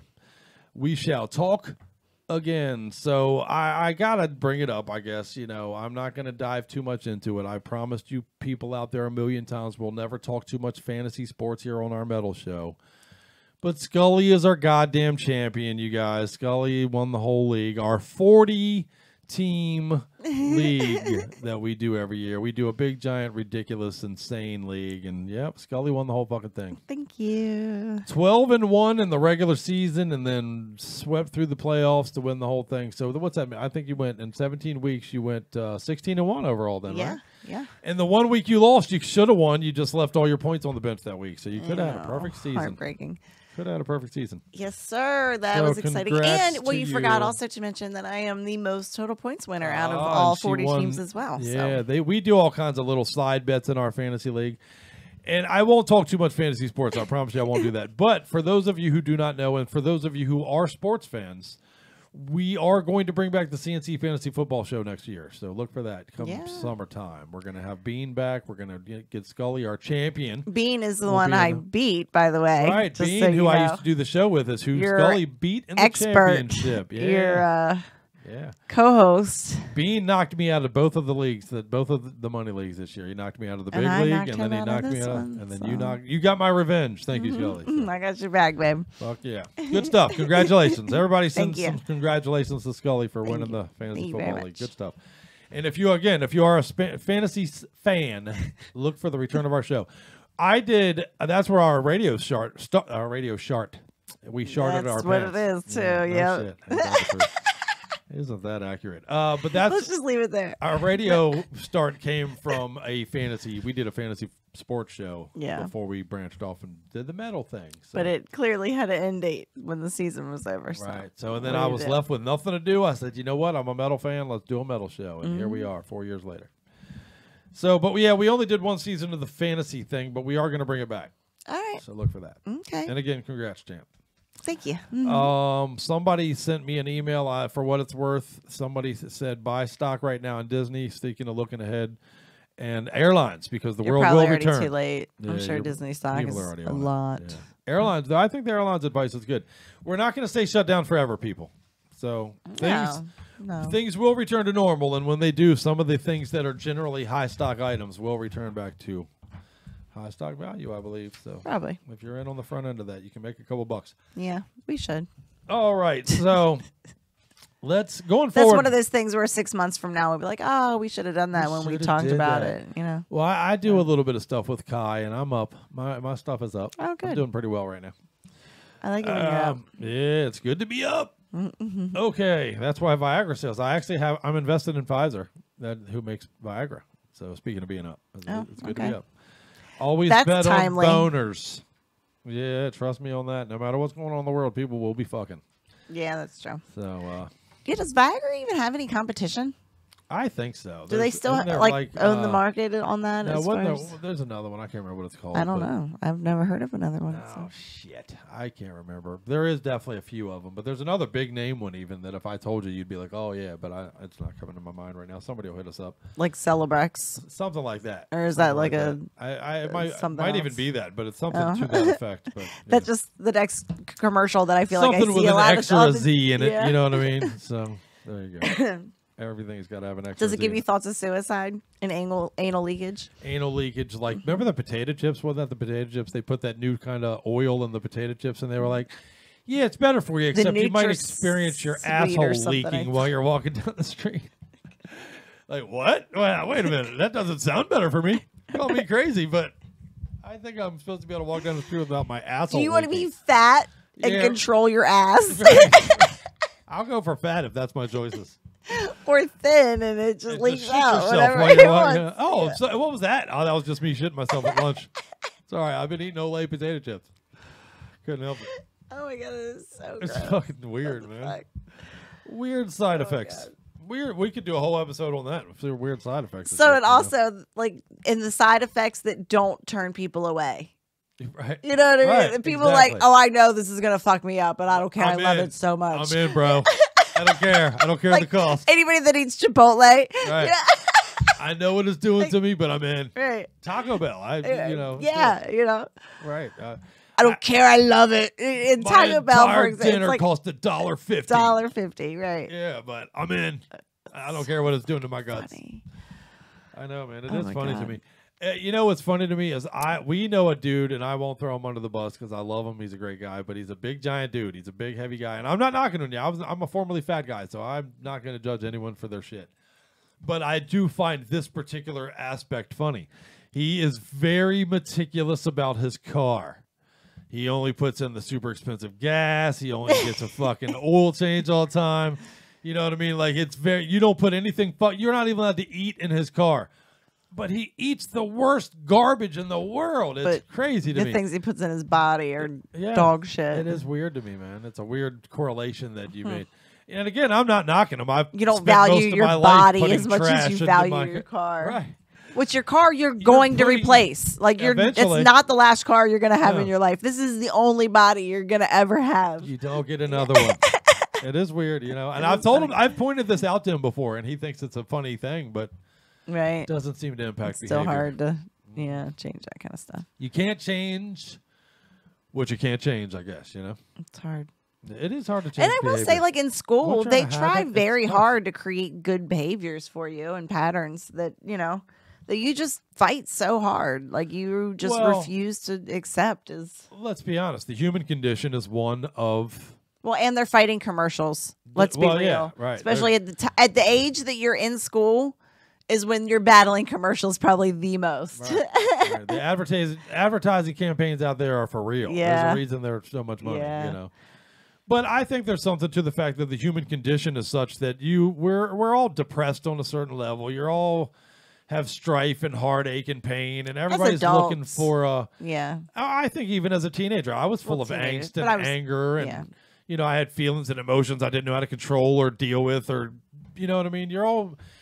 I think that's where a lot of it stems from. You know, you're always looking for that thing. You're always looking for that out. You're always looking for that something to make you feel good. Everybody wants that temporary feel good, man. That's why we're all a bunch of drug addicts and alcoholics, fucking vice users, because everybody Right. give me that 5 minutes of smiling, goddammit. I'll Right. whatever it costs me. Well, right. Well, I I'll do take believe you're right as far as we're all looking for something to keep ourselves Above water. oblivious. Yeah. But I think the eating thing is not the same. I mean, not that some people don't eat because of their emotional things, but I think it's more the lack of preparation, the lack of attention to it, the lack of forethought for it, and then most people, like me myself, oh my God, I need to eat something now. So it's the lazy. So it's right. So you need to eat something that's already prepared, that's already like there for lazy you, costs human beings a lot. Yeah. It really does. And we sacrifice a lot for lazy. drive-throughs, are the death of us. Am I turned up all the way? I feel like I'm lagging here, but yeah, no, I totally agree. I think you're okay. 100%. Well, let's move on from that, though. I do want to talk a little bit about, for the rest of the show, we're going to talk about things looking forward to 2021. And I thought us being escapism as we do, I, in particular, am looking forward to a great ton of the movies that are finally coming out, man. Some of these movies we expected to get in 2020 that we never got. Disney's going to have a ton of them, I guess, like you said earlier, Buy buy their stock stocks. in Disney. Yeah. Well, and it being a new world where not everything is going to go to the movie theaters. There's still going to be, there's still pandemic things going on. There's still shutdowns going on. There's still talk of further shutdowns. So a lot of the Disney products are going to go straight to their Disney Max. HBO is going to go to HBO Max. There's, a lot of things are going to be. I mean to see how like the Wonder Woman did, because I believe they did that, right? Didn't they go They did. straight to? I think it went well. Honestly, I think it has done very well. And we haven't watched it yet. We plan to watch it this weekend. I hope to. I've seen mixed reviews. I got friends on the line that are saying it was great. I have friends online that seem to have huge problems with it. Oh, really? Yeah, I don't know. I'll probably yet. like it. Yeah, I generally like We're them. easy to please. We're Yeah. not very critical. You know, we're generally, we take things on face value and try to like it. We try to like it going in. And here's some things that I'm going to try to like. Okay. Going into 2021. First of all, and I'm putting them in order because, and I started in March. Some of the January, February stuff everybody already knows about, really. So, but in March, Coming to America. What? Yeah. With Eddie Murphy. Eddie Murphy again? Yep. Arsenio Hall is back, by the way. How are they coming back? The story is, and I think it's funny, Eddie Murphy is back as Prince Akeem, the long-awaited sequel to the 1988 movie, Right. by the way. So timely, right? But apparently what the deal is he finds out that while he was here in 1988, he had a son that he's just finding out about. So he's got to come back to America and find his son, who is the Prince of Zamuda. Since it's his oldest son, he's got to come back and be Prince. So I hope it's going to be good. I love Who the is the first son? one. I don't know, actually. His Jermaine Fowler. Who is Jermaine Fowler? I don't know. I'll have to look. Jermaine Fowler plays the son. Plays the son. Okay. Yeah, it should be fun. I'm a huge Eddie Murphy fan. I won't lie. I know he's become a dork and kind of nerdy in the old age thing. But, man, when I was young, Eddie Murphy was the funniest dude in the world. Trading Places and all them shits was 48 Hours. Loved all that shit. How about this on HBO? The prequel to HBO's The Sopranos is coming, and it's called The Many Saints of Newark. Okay. It depicts the 1967 riots in Newark, New Jersey, and the tension between the town's Italian and black communities.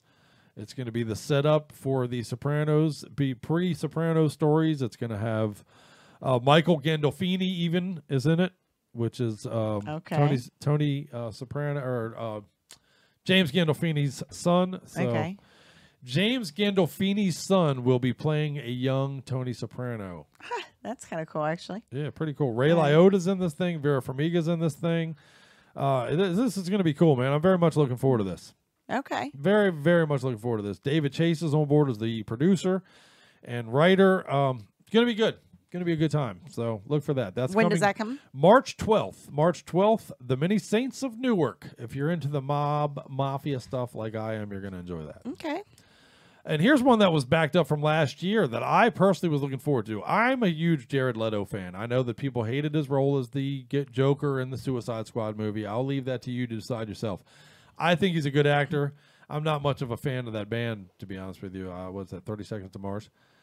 Not my thing. I'm a metal guy. But I do think he's a good actor, and I'm looking forward to Morbius. He's going to be playing Morbius in the Marvel Universe. He's thrown himself out of the DC Universe into the Marvel Universe. And everybody knows that Morbius, Dr. Michael Morbius, was a classic Spider-Man anti-hero. So he gets a blood disease that makes him kind of a living vampire. Looking forward to that. I was a huge Morbius comic book fan. Can't wait. March 19th. Okay. So March is going to be a big one. You know, Scully won't admit it all the time. You will hear on the show, but she's a sci-fi comic book nerd just like me. So yeah, I just kind of whispered that Marvel was better. I like Marvel. Yeah, we are Marvel. Yeah. We like some of the DC stuff, but we're Marvel folks around here for sure. Let's see. No Time to Die. April 2nd is the new James Bond movie, the 25th James Bond movie with Daniel Craig. Jesus. It's likely Daniel Craig's last tour as the iconic spy. Are you good with this many James Bond movies, or do you want them to retire? No, I want them to go on forever. Oh, okay. I do. I know that there are people that do not agree with me on this, but I want them to go on forever. They go back all my life. They predate my existence even. They go back to the 60s. I'm a huge fan. Of course, Sean Connery, who we lost in 2020, was my favorite James Bond. But I love him. I love all the movies. I'm a big Mission Impossible. Give me a big blow-up movie. I'm on board, man. You know, I'm into it. And they're always slick movies, and I dig it. And apparently this one takes place in Jamaica. Gonna be a good one. Okay. Gonna be good. Gonna be good. And then I got one more we'll mention here, and then we'll play some music, which is A Quiet Place Part 2 comes out on April 23rd. That's not the one where they have to be silent, right? Yes. Yeah. The one with Jim from The Office. Oh my God, that is so intense. Like, I just can't handle, like, I can't even just sit and be quiet for that long. I know. Like, we're watching the first one, and she's... I just can't handle it. I can't just... That's his real wife, by the way, Emily Blunt. Really? Yeah, who plays his wife in that movie. That's his real wife. I didn't know that. In real life. So, yeah, I'm looking forward to that. John Krasinski returns to direct the sequel to A Quiet Place Part 2 on April 23rd. And he's involved in some cool stuff, man. I like that dude. If he's in it, I pretty much want to check it out. The Tom Clancy stuff he does and all that, pretty good. He did that. We talked about it last week. He did like a little home video, that's right, like for during the pandemic web stuff. show. Yeah, you know, just cool. a feel good The type good of show. news, right? Yeah, that was cool. Yeah, I like that dude. So there you go. Something else to support him in is The Quiet Place Part 2. And we're going to support some metal right now and play some. Yeah, let's do it. I need to get moving All a right. little. All right, I got something for you then. We're going to play a twofer. We're going to play some Downfall. Downfall is a thrashy badass band out of Italy. This is their sophomore outing after a couple of EPs. Okay. It's called Passive Regression. We're going to play Shattered from it. You're going to enjoy the fuck out of it. And we're going to follow that up with some Headsick. Drag Them Out is the name of their brand new single from Sweden. Last year they put out Last Light, which is just a great fucking release, man. I'm a huge fan of Headsick. And let's enjoy these two jams and come back and talk some more shit. All right. Let's do it. Oh, yeah. They definitely have the nastiest sex. My cousin's a Sunday school teacher, and she loves anal.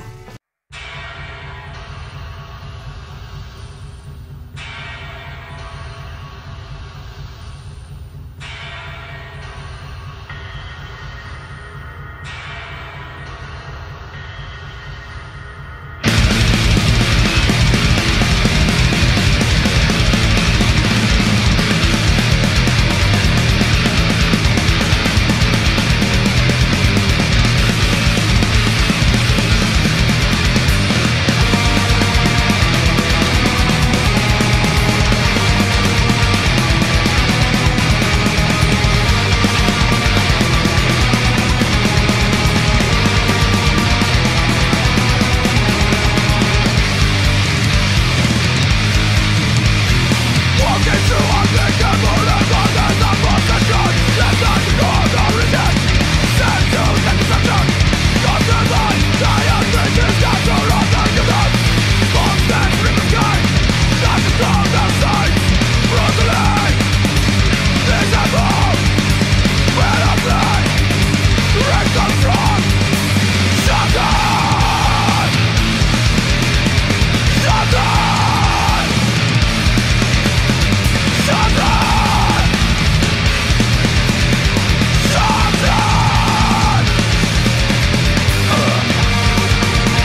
my coccyx. Slink out of the room. I'm fine. Oh, I hope this doesn't jam my stool.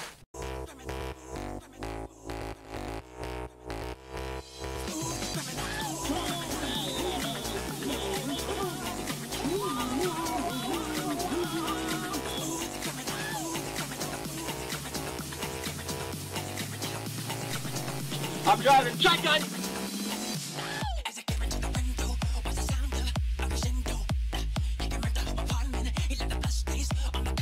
Well, now what?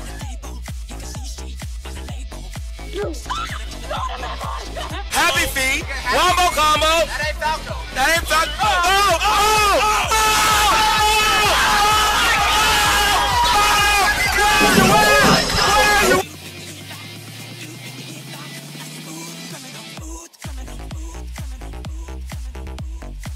Now you listen to me, you dick dragging around a body.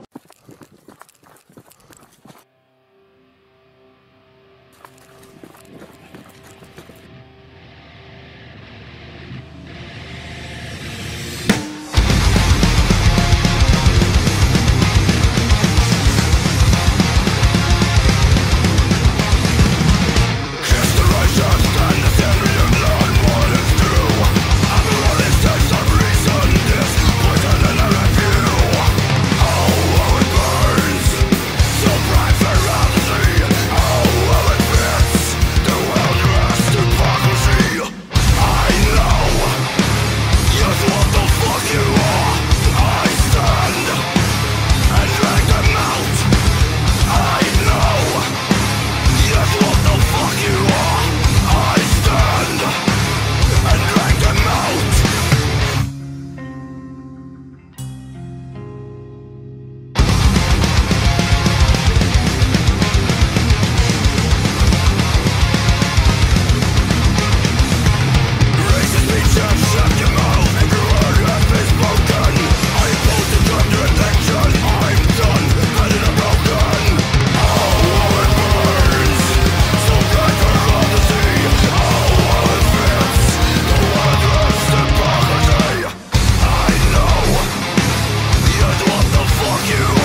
didn't mean to tell you, but you dragged it out of me. I love you. Some downfall and some headsick for your metal pleasures here on episode 197 of Metal-O-Mania.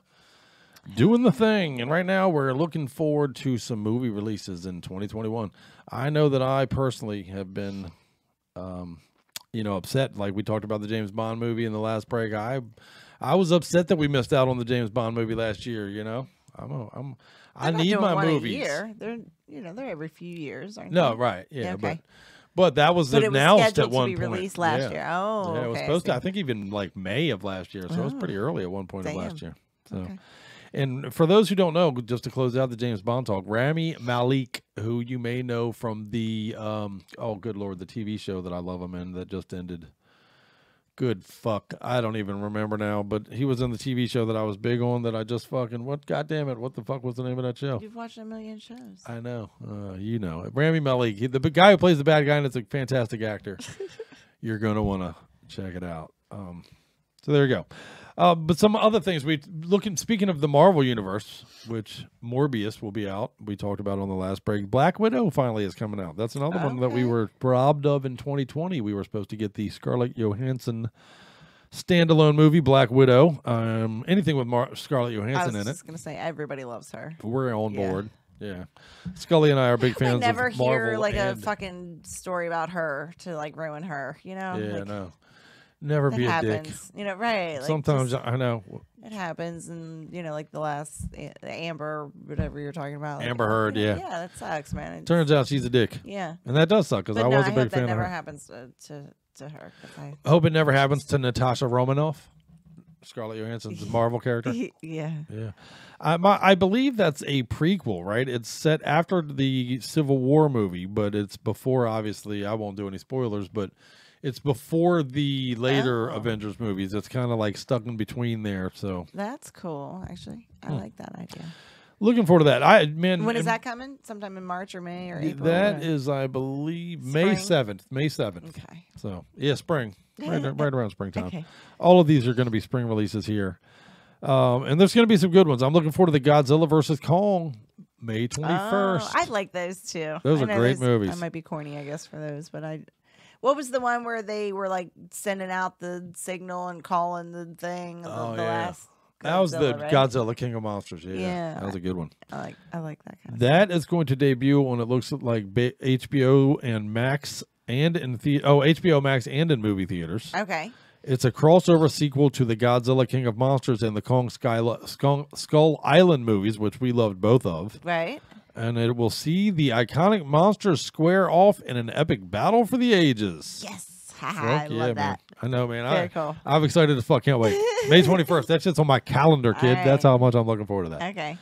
Mark it down. Who are you going for? See, I'm a Kong guy. Who are you? Oh, really? Are you a Godzilla? You more Godzilla? I think I am. Oh, yeah. See, I'm more primate. I'm more Kong. I've always been a King Kong dude.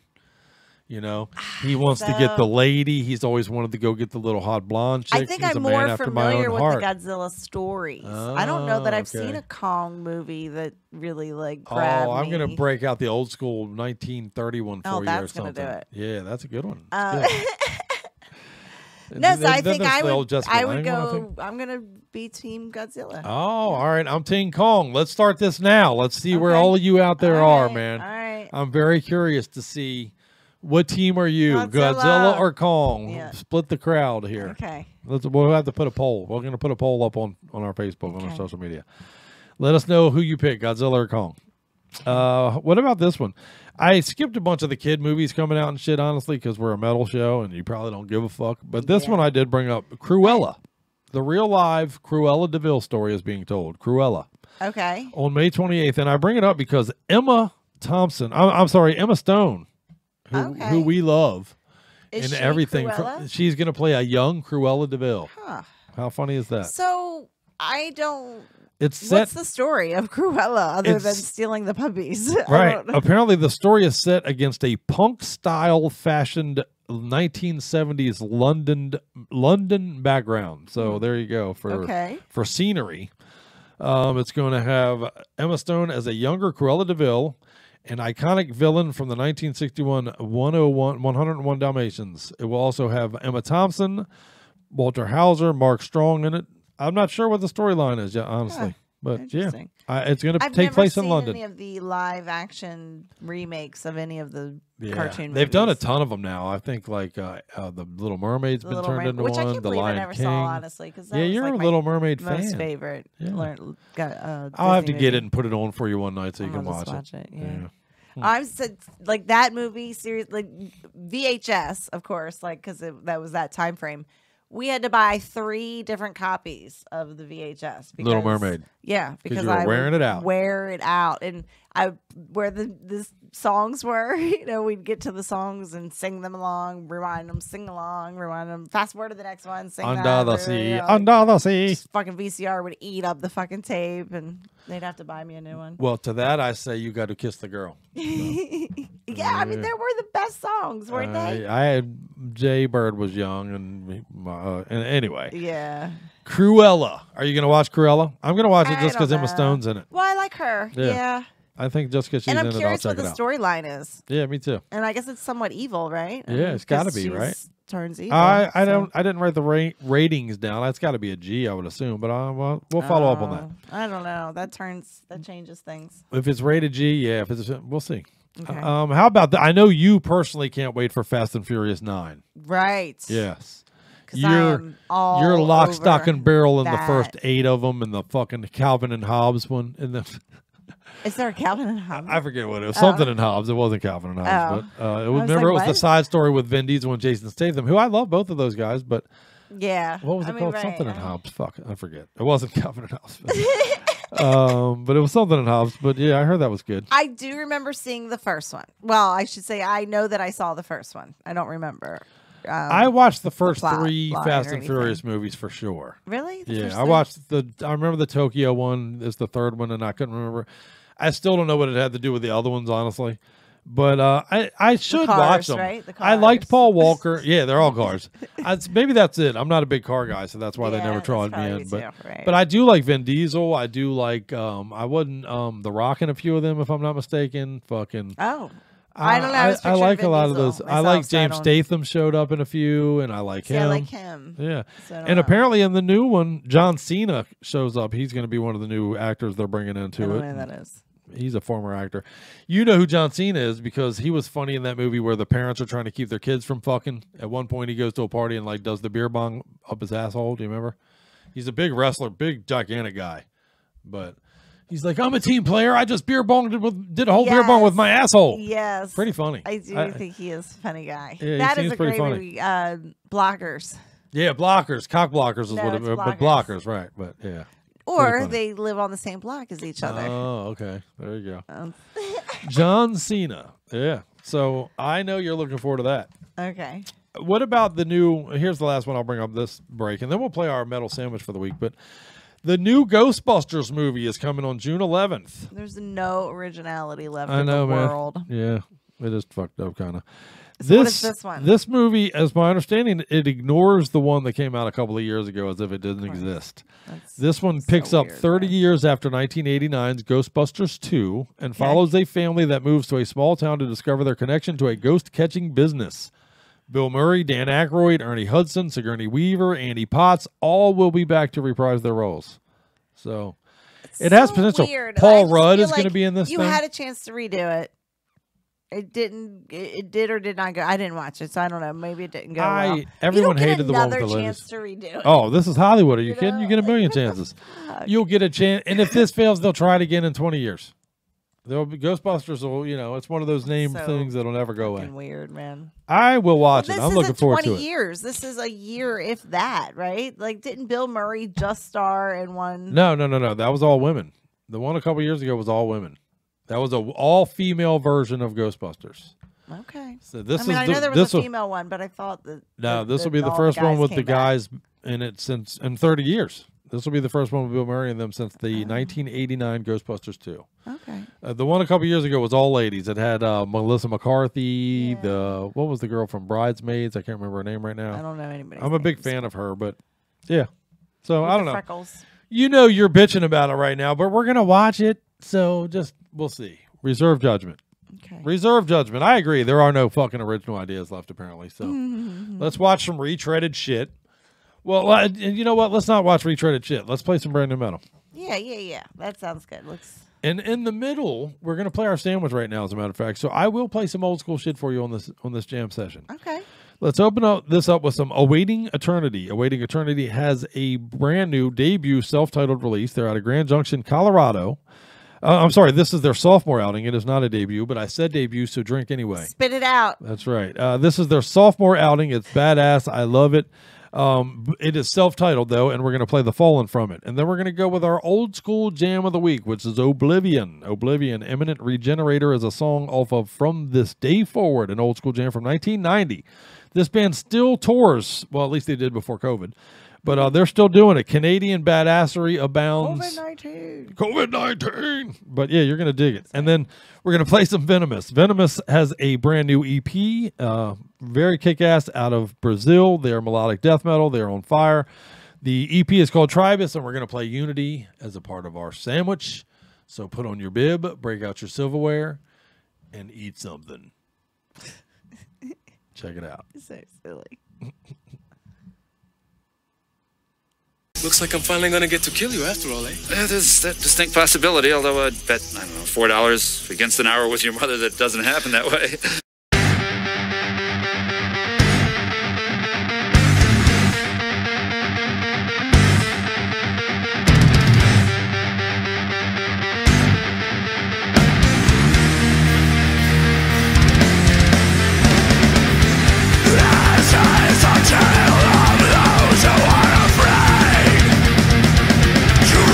Themselves, this is a tale of me.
The history books covering this period will have to be written in crayon. By a dog. I'm very open-minded. I take Spanish every morning from 7 till 9, or at least until the construction's finished on the house next door. Beautiful, beautiful language. Sometimes women are the most sensitive about words. Like the other day, this guy called me sweetheart, and I know a lot of women, they get really irritated if a guy calls them sweetie or sweetheart. It doesn't bother me at all. I guess when you've been called cunt as many times as I have. Really takes the sting out of sweetheart. Am I crazy? I prefer it. I'd rather. I know it's wrong, but have you ever gotten your dog high?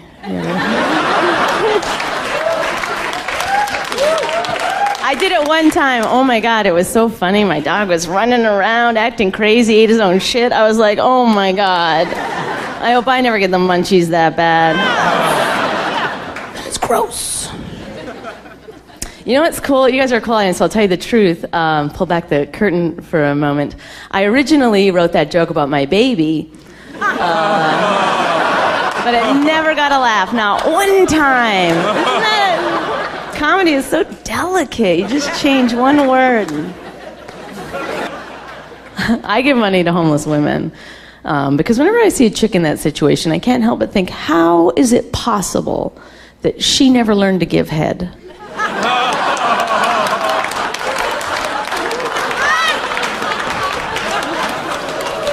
Where was her mother? That's what I would do. That's what every woman in this room would do, and 75% of the guys.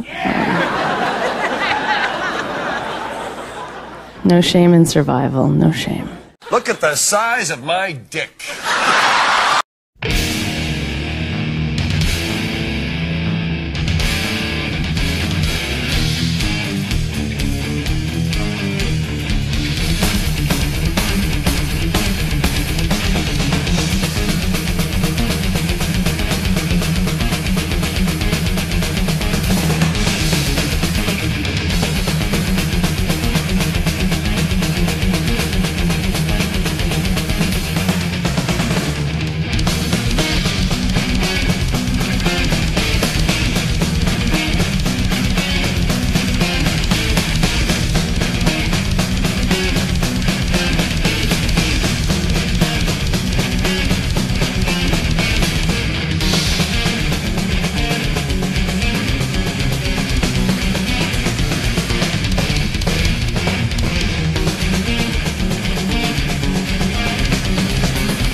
She looked me in the eye and said, let's make a pube salad.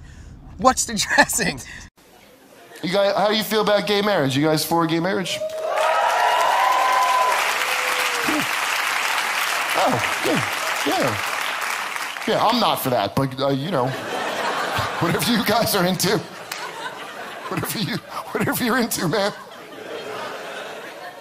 Yeah, I'm not for that. I know, everybody's like, oh, what's the big deal? Who are they hurting? Two people love each other. How does it hurt us, right? Well, I'll tell you how it hurts us. If you're not from here, from America, you might not understand this, but it takes God's protection off our nation. Do you understand that? I know it's probably a big joke to you, but you fancy city atheists, right? Well, who can? We got a constitution that he gave us, and part of it, a big part of it, is that you're going to use your holes the right way. I'm sorry to tell you. Sorry not tell you what you want to hear.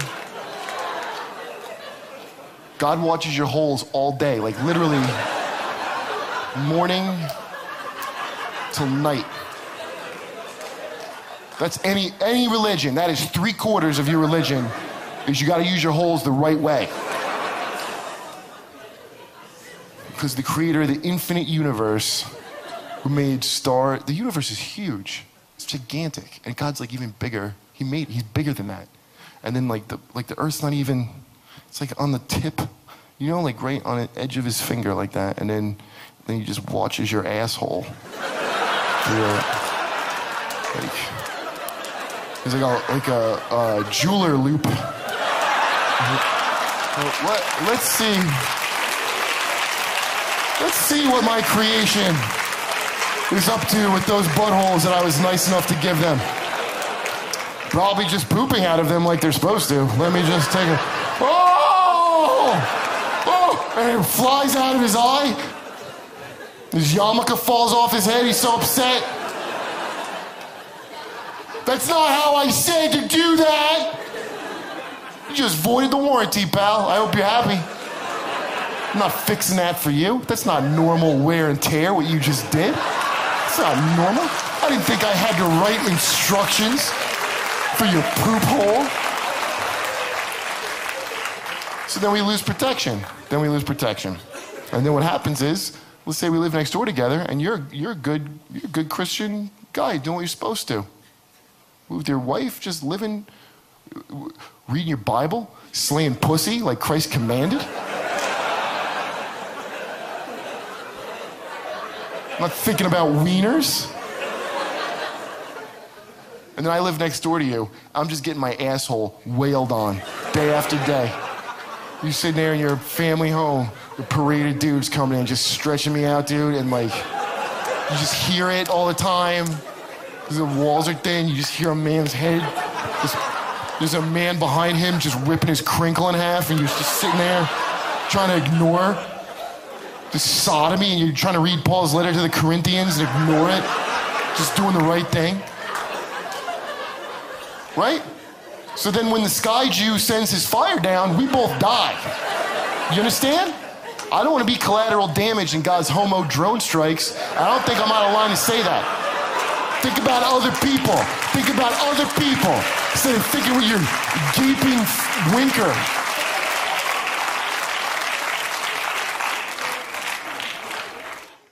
Oh, Venom's giving me an erection.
remove the venom from my blood. All right, how about them fucking badass jams, man? Hell yeah.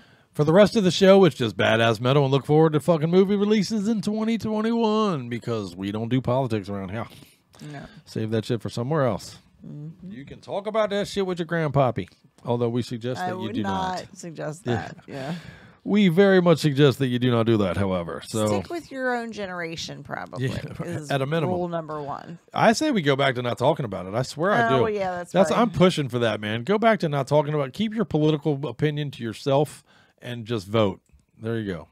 Mm-hmm. Your opinion can be said with a ballot and nothing else. Nobody wants to hear what. Nobody gives a fuck what you think. There you go. But what they do care about is what movies you're going to see. Yes. And I got another one from June that I am super excited about. I know a lot of people shit on the first Venom movie. I loved it. I was a big Venom guy. Again, back in the Marvel Universe, the whole Spider-Man bad guy Venom thing, you know, the suit, the symbiotic suit. I read the Venom comics. And this one's bringing the Carnage to the story. The character Carnage, I'm looking forward to that. I was a huge Carnage guy. Tom Hardy is back as the Spider-Man villain. Okay. Woody Harrelson will be in this one playing Carnage. Which, fuck yeah. Again, anything with Woody Harrelson, I'm on board. Okay. Looking forward to it. Looking forward to this one. I don't think I'm familiar with Carnage. I believe this will be the last. Yeah, you're going to love it. This is the last Venom story before they're going to introduce the Venom character into the entire overall cinematic universe. So Venom isn't going anywhere. That's a popular character. So look for that to be installed into the overall big picture of everything, too. So, also on July 2nd is going to be the Top Gun movie. Top Gun after... All right. Tom Cruise? 35 years after the original. Tom Cruise, yep. Val Kilmer. I know we were just making fun of There's Nothing New, right? 35 years later, Tom Cruise is back. Jennifer Connelly's going to be in it. Fucking Miles Teller's going to be in it. But, yeah, Maverick is back, ladies and gentlemen. July 2nd. It's called Top Gun Maverick. Okay. There you go. I believe Maverick is a teacher in this one. Now he plays the old school teacher guy role. See, so it's come full circle, ladies and gentlemen. Everyone hated the first Suicide Squad movie, so they're doing another one. August 6th, directed by James Gunn. It is funny, weird, you know. This is going straight to HBO Max and to the movie theaters. It is The Suicide Squad. It's a standalone sequel to the Harley Quinn movie that came out. They're going to ignore the first Suicide Squad like it didn't exist. And they're going to continue this narrative. It's going to have Viola Davis. Margot Robbie is back as Harley Quinn. Sylvester Stallone. I love her, by the way. I do too, man. She's amazing. What did we just watch with her in it? They Once Upon a Time in Hollywood. Yeah, she was the Sharon Tate character. Mm-hmm. Yeah, she's an amazing actress, and she's pretty damn hot as well. But in the new Suicide Squad movie, they got Sylvester Stallone on board with this thing. Idris Elba, who I'm a huge fan of Idris Elba. Okay. I'm going to watch it just because he's in it, to be honest with you. So, and because Margot Robbie's in it. But, yeah, so they're going to give it another shot at the Suicide Squad.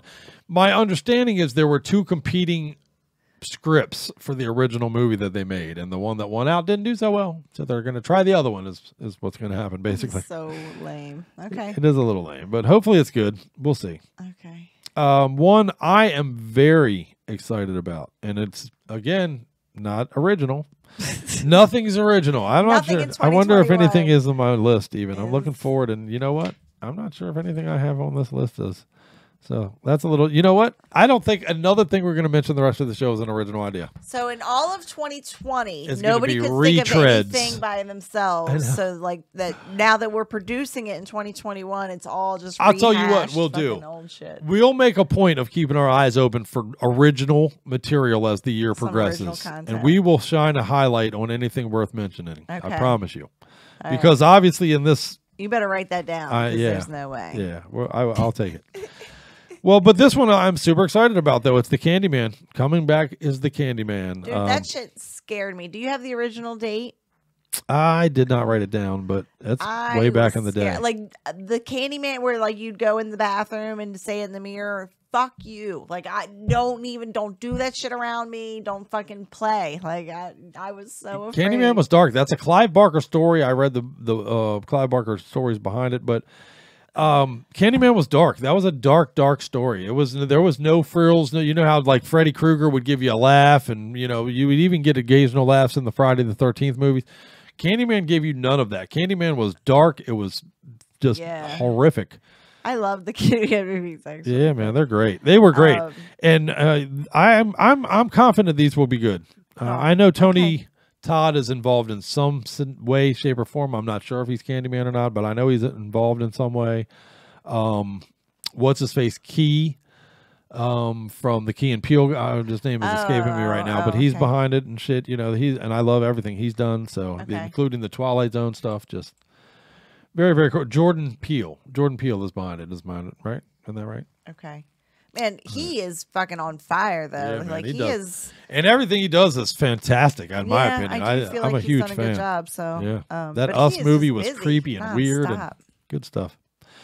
Good stuff. When I got one more, we're gonna bring up, and then again we'll play some more music for you. I know you guys came here for the jams, but these are some movies to look forward to. They're doing Dune again. I am a big fan of Dune. Was Dune before your time? Yeah, I don't know Dune. Dune was a big story. It was a big book that I read. Me and my buddy Evan were huge Dune fans when we were young. They did a 1985 movie, I think. Okay, what's the plot line? It's a very dystopian kind of futuristic sci-fi movie. It's a futuristic type of a world where the whole world's kind of like a desert plain, you know, desert dunes and shit where, you know, the powers that be, it's very, you know, it's a very Orwellian struggle kind of thing going on. It's a very cool story. Okay. And like the first movies were shit like upon a prized possession. Yeah, exactly. Yeah, truly. Yeah. Like trading for water and shit. Yeah. Well, that sounds cliche, but that comes from this in the 1980s that's been copied and stolen from so many times. But a lot of people shit on the first movies. They didn't care for it was a mini series, and a lot of people didn't like the way it was done. So they're giving it another go here on October 1st of 2021. So we're gonna see. I'm hopeful that it's good. Jason Momoa is the name involved with it, who everybody knows as Khal Drogo and Aquaman. Okay. You know, he's done some heavy metal stuff. Even very cool guy. Where as a metalhead, I dig the dude. So yeah. The fact that he's going to be involved with it, and the fact the Dune story itself is a cool story. So if they do it justice, it has a chance to be a very cool thing. All right, we'll give it a listen. All right. Or watch or whatever. Well, let's play some more music, and then we'll come back and talk more about retreaded movies that they're going to throw at you. Because yeah, it's sad, but I don't think there's anything on here that's original. Every single one of them is a remake. Maybe one. All right. Well, here you go. Let's play some music for you right now. Let's play some Ascarian. Ascarian is a brand new band that I am living the fuck out of. This release comes out on January 29th, actually, so it's something to look forward to later this month. It is a debut full-length outing. They're out of Australia. Pillars of the Faith is the release. We're going to play Greed from it for you right now. And then Beast. Beast has a brand new single. I'm a huge fan of this band, always have been. They're out of Denmark. 2018's Dance Macabre was an insanely good release that we played a whole bunch of it for you if you hung out with us back then.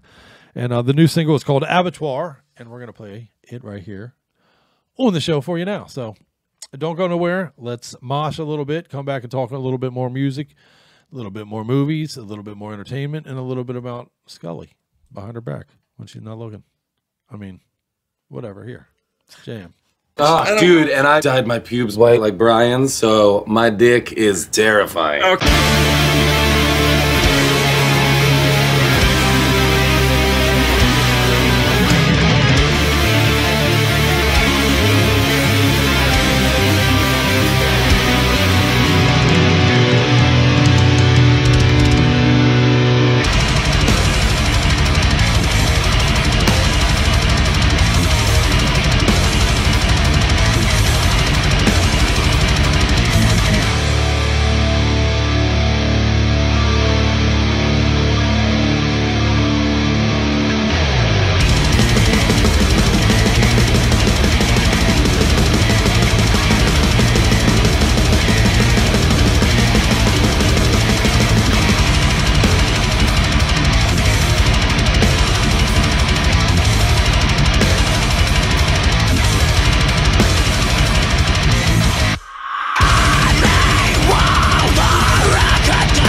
Motherfucker. Great.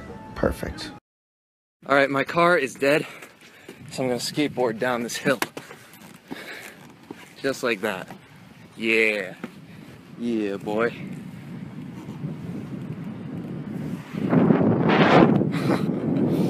Oh shoot, this is actually very dangerous. So there's definitely, oh shit, I don't have to fix my door's open, oh shit, oh shit, oh fuck, oh my fucking god, guys, fuck.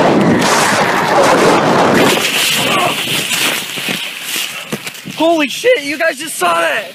Holy fucking shit. Guys, my bush light is gone. Oh fuck, holy shit. Oh, well, this car is screwed. Thanks for sticking around, guys. Damn. Oh, that was fucking dumb. That was the dumbest shit I've ever done. Whew. Oh. Come on, Crouchy Tiger, don't hide that dragon. Oh. Well, we had a good run. Not bad for a bunch of drunks. A Scary and a Beast.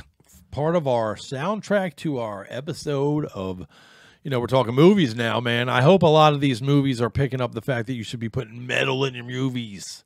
We need more metal in our movies. We need more metal-centered soundtracks. I do believe that's going to be something you see as a trend going forward too, though, man. Metal is very much on the rise again. It's very much taking over the world again. And that's always reflected in our pop culture shit. So TV shows, I'm seeing more metal in TV shows. I'm seeing more metal in movies. And I think that's a trend that we will see continue. That's cool. And hopefully we'll see it continue in a bunch of these retreaded ass movies that we're going to be thrown at us this year, because we talked earlier about Fast and Furious 9, right? Technically that's 10 because of the Calvin and Hobbes one. But I know I keep calling it that. But Mission Impossible 7. Mission Impossible 7 is coming in November. And I will tell you, James Bond 25, Mission Impossible 7, Calvin and Hobbes 12, all that shit. That's the way we're rolling. It's like porn now. Every porn movie you ever heard is like, she likes it in her butt 38. Yeah. On all fours 19. Okay, but that's the way we're doing real movies out of Hollywood these days. Tom Cruise is back again to save the world as Ethan Hunt in the latest Mission Impossible action movie. Boy, thank God Tom Cruise is on. If only he could do something for real life. I know, right? His 5-foot ass is saving the world. I know he's a weirdo. I agree. The Scientology stuff is crazy to me, in my opinion. And hey, if you believe it, it's your thing. I'm not taking it away from you. It's my belief. We don't have to believe the same shit. But I'm a huge fan of his work. I am. I always will be. I think Risky Business is a great movie from back in the day. His younger stuff I love. I love the Mission Impossible movies, to be honest with you. I think they're great. All of them. I'm a huge fan. And every time a new one comes out, I watch the first one. I go back to the first one and watch them all over again to add the new one to it, because I do think they're that good. That one he made a few years ago with Emily Blunt, John Krasinski's wife. The futuristic one where they're fighting the alien. God damn it, I can't remember that. I thought that was a great fucking movie, though. Great fucking movie. So, yeah, we all know that behind the story on the Mission Impossible thing, Tom Cruise is apparently a dick. Everybody's hating Tom Cruise because he went off on some people on set about not wearing masks and shit, and people, it became kind of a thing. But, he didn't want the movie to get shut down. They, crazy stuff. All right, next. Yeah, what the fuck? I'm not going to give anybody a hard time about that right now. Yeah, me either, man. I was going to ask earlier, I guess all these movies are just in production anyway, no matter. Yeah, they're being forced to go through some different things, but we'll see how that pans out. I'm curious to see how that plays out. But it's kind of like football. Fuck you. We got so much money. We'll just throw money at it. This is money. We're going to figure it out. We'll throw people at it. Fuck it. Cover everybody in sanitizer and jump off a building, bitch. We got Mission Impossible movies to make. We're doing this. Right. Grease them up and let's go. They're doing an Elvis biopic in November. This one I wish my dad was around for, because my dad was you better cut that yawning shit out. We ain't that late. I am so uncomfortable right now. Tom Hanks is going to be the manager, Tom Parker, to Elvis Presley's character played by Austin Butler. It's going to cover the rise to fame. It's going to cover of course, crash and burn. Olivia DeJonge is on board to play Priscilla Presley. So I'm personally kind of looking forward to that. I'll check it out. Yeah, we'll watch it for nostalgia purposes. Everybody shits on Elvis and says he stole the Memphis black music culture, and that's very true. Let's not deny that. But my response to that is somebody was gonna. It was gonna happen, whether it was Elvis or somebody else. Wasn't he born into that? Right, right. Yeah, you're right. It is a misnomer to say he stole it. He was exposed to it. He loved it. Anybody who says he did it as a It's portrayed now as if he did it in some conniving maneuver, I'm going to steal the culture and make it my own, and that's totally not true. That is inaccurate. He was born and raised in Memphis. White privilege didn't exist yet back then. No, white privilege was more prevalent than ever probably back then. But all right, I was trying to be funny. I know you're tongue in cheek, but still, let's make sure that people know. Yeah, but that being the case, you fucking lunatic. No, but you're right. He was born in Memphis, Tennessee. He was exposed to that. You know what I mean? That's something he grew up with. It's not something he didn't fake his love for that. It was very much real. He loved it and he played it and he sang that music. Now, granted, it's you can't deny that him being a white guy with a good-looking white guy, sure, that exposed him to a whole world. That black people playing perhaps better music even at the time were not getting the same success. That's true. I mean, it is true. But you can't hate on Elvis for that is my point here. Elvis just did his thing, man. Fuck. Right. He didn't steal it to steal it. He well, loved and it. at this point, he's dead. So what are you Yeah, gonna do? hard What to are you- hate on what- him now. What are you fighting now at this Yeah. point? Yeah. Yeah, I'm looking forward to this movie. I'm going to check it out. And I know that my old man would have loved it. So Pop was a big Elvis What's it called fan. again? It's called Baz Luhrmann's Elvis. I guess Baz Luhrmann's the guy who wrote the book that the autobiography or the biography that the book is the movie's based on. So Gotcha. Okay. and the book I understand it was written with Elvis. So yeah, pretty inside stuff is my understanding. All right. Neat. Looking forward to that. I really am. Next up, based on the novel of the same name by William Lindsay Grisham, Nightmare Alley. Here you go. Something on the list that you haven't heard of a million times before. Nightmare Alley is a psychological thriller directed by, and the reason I bring it up is because it's Guillermo del Toro, and I am a huge Guillermo del Toro fan. Okay, cool. I love Guillermo del Toro. Bradley Cooper is a part of this. Kate Blanchett is a part of this. It's apparently a manipulative carny against a psychiatrist in a battle of wills and wit. You know, going to be Toni Collette's involved. Willem Dafoe's on this thing. Rooney Mara's on this thing. I mean, this is an all-star cast involved with this. So Nightmare Alley comes out in December of 2021. Okay. Got to wait a while for it, but it's something to look forward to. Oh, Yeah. okay. Yeah, I wrote down I looked ahead the whole year on I this. see. Wrote down the highlights. Right. There's obviously a whole bunch of other movies coming out that I didn't write down for you guys, but these are the ones I thought that our fans in particular would dig. So. Okay. What else? I got two more for you. The Spider-Man 3 movie is coming out. Okay. There's been a lot of talk about the Spider-Man 3 movie. It's the third Spider-Man film. It's got Tom Holland in the role. It's going to bring Alfred Molina back from his Doc Ock days and the way back Tobey Maguire Spider-Man 2. Oh. My understanding on this, Jamie Foxx is going to be back as Electro from the Andrew Garfield Amazing Spider-Man 2. This is going to be a universe-crossing movie. This is going to have a lot to do with the hyperverse, the Spider-Man verse, the Spider-Verse, as it were. There's going to be all of the Spider-Mans you know. The Tobey Maguire Spider-Man's going to be in it. The Tom Holland Spider-Man's going to be in it. The Andrew Garfield Spider-Man's going to be in it. Bad guys from multiple movies, like I said, the Doc Ock from, you know.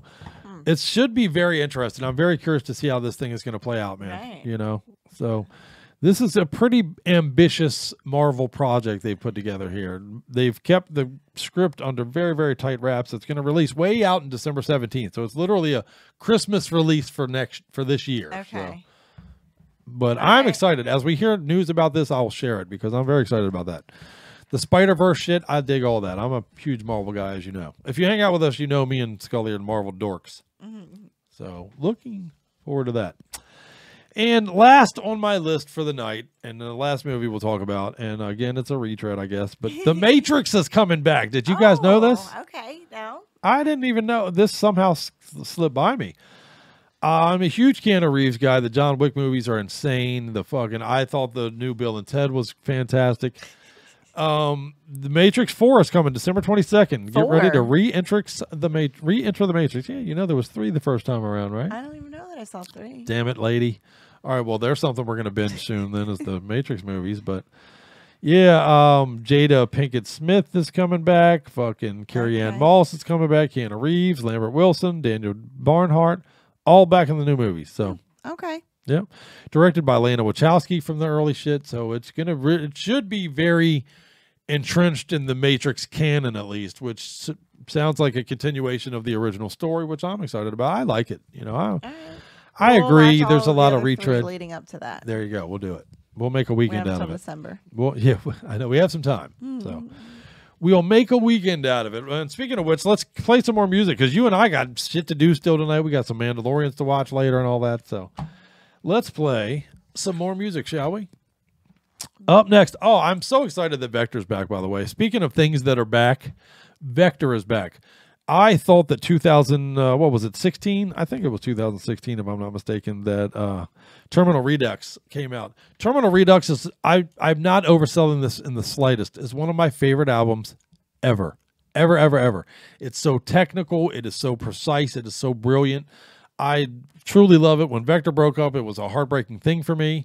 I'm not going to get into all the personal shit that behind all that because I wasn't there. I don't know. No. Can't speak on things I wasn't there for. So all I can tell you is that I'm a fan of the band and a fan of the music, and I'm super excited that there's new stuff. And this is a single they've just released. It is called Activate, and that's great. That means we're going to activate some new vector for you. I'm so looking forward to that. I can't express how excited I am about that. So, and then we're going to follow that up with some Dead Exaltation. Dead Exaltation is an Indian death metal band.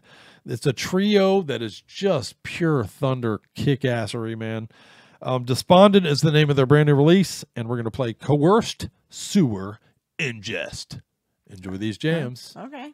Don't go nowhere because we're not done yet. Got a couple more. Keep the metal going, baby.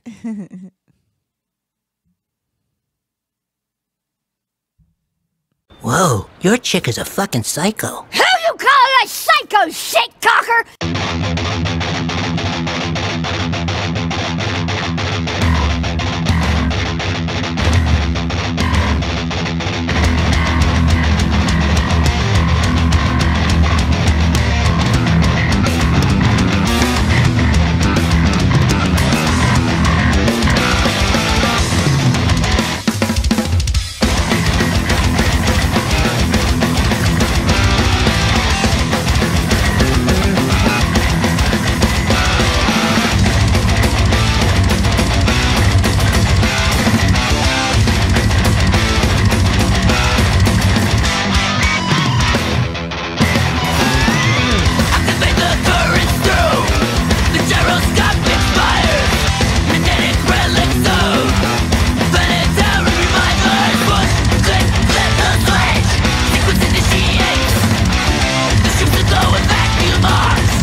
I swear to fucking Christ, we will beat you longer and harder than you beat your own dick!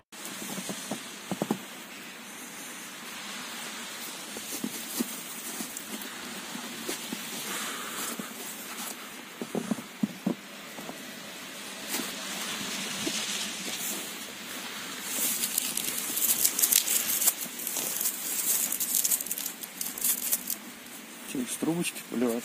Или так? Давай с трубочки, ёпта.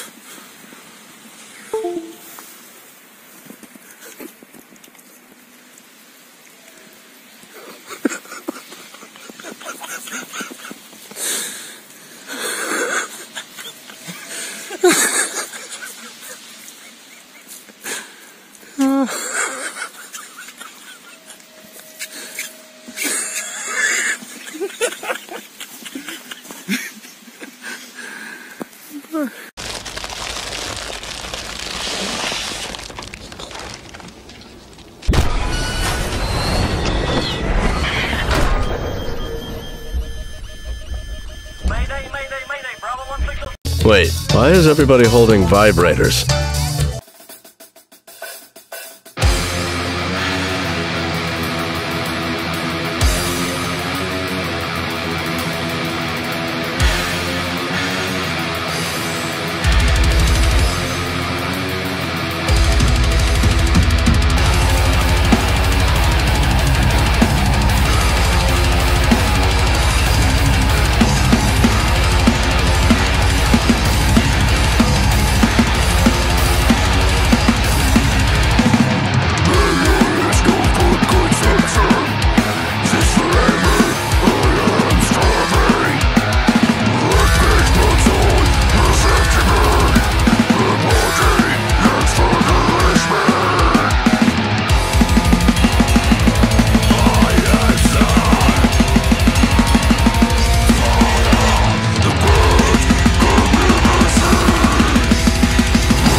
I don't think those kids are playing tennis. Or they're playing it very wrong. Did I tell you? Vector. Fucking Vector, man. Vector and Dead Exaltation. Nice. Fucking reasons to be metalheads. You're fucking killing it this week. Dude, the playlist is insane. The playlist is insane. Scully has made it available for you to go online right now. And if you're our Facebook friend or follower, you can, you know. Can you say that in English? No, but we make it easy for you to follow the bands. Like, is what I'm telling follow, you. and subscribe is what he's trying to say. And I make it very easy by providing all the links for all of the bands right there for you. What she said. And that is the point of the show. We talk movies, we talk bullshit, we talk ridiculousness, but the entire point of this program is for you to check out and follow these bands, man. They are some badass metal being made, and we just can't live in a world where you don't know about it. So we come out here every fucking week and tell you. Right. And this is we've entered our 5th fucking year here, and we're doing the thing. We're doing the thing. Pretty crazy. I'm tired. Yeah, that does bring us to towards the end of a show. I appreciate everybody supporting the show. Please do grab some friends while you're supporting the bands. If you want to support our show, you know, tell a couple friends to watch it. That wouldn't hurt our feelings too much. We will be coming at you next week. We got interviews coming. We're going to be talking to Solitary and Frozen Soul next week. We're going to be talking to Mark from Misery Index soon. We're going to be bringing in Tommy Mott, our buddy who used to be in Snipers of Babel. He's a good friend of mine. We talked to him into coming into the studio soon to do a show with us. So look forward to that. We'll get snacks in here at some point. Look forward to that. Big things are coming. Dan C., who you know from Back Blast, we're going to get him in here at some point when the world reopens. So we got good interviews and good guests to bring you. So come here for metal because we're going to spray it all over your face.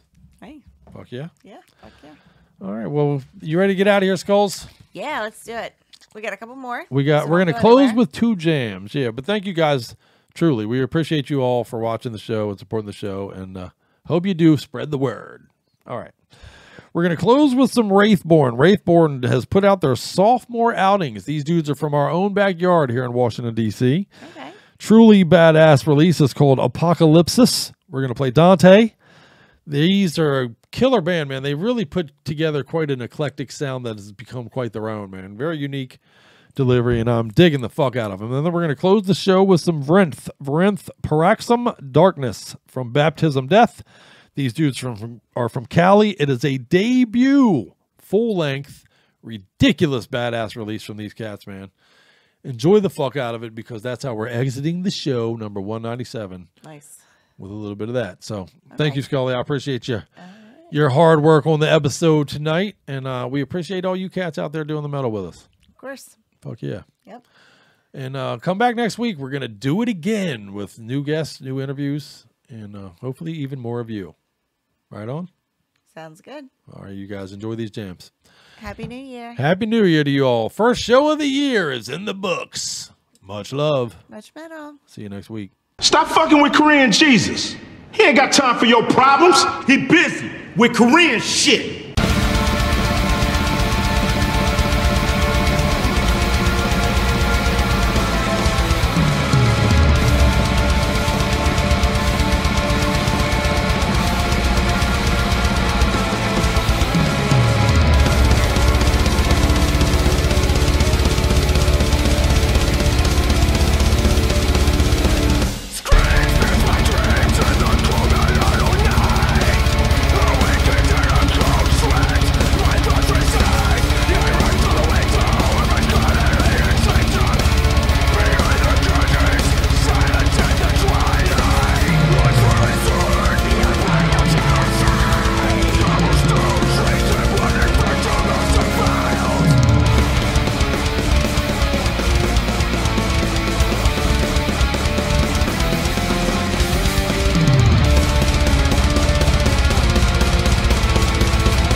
Kiss my entire ass.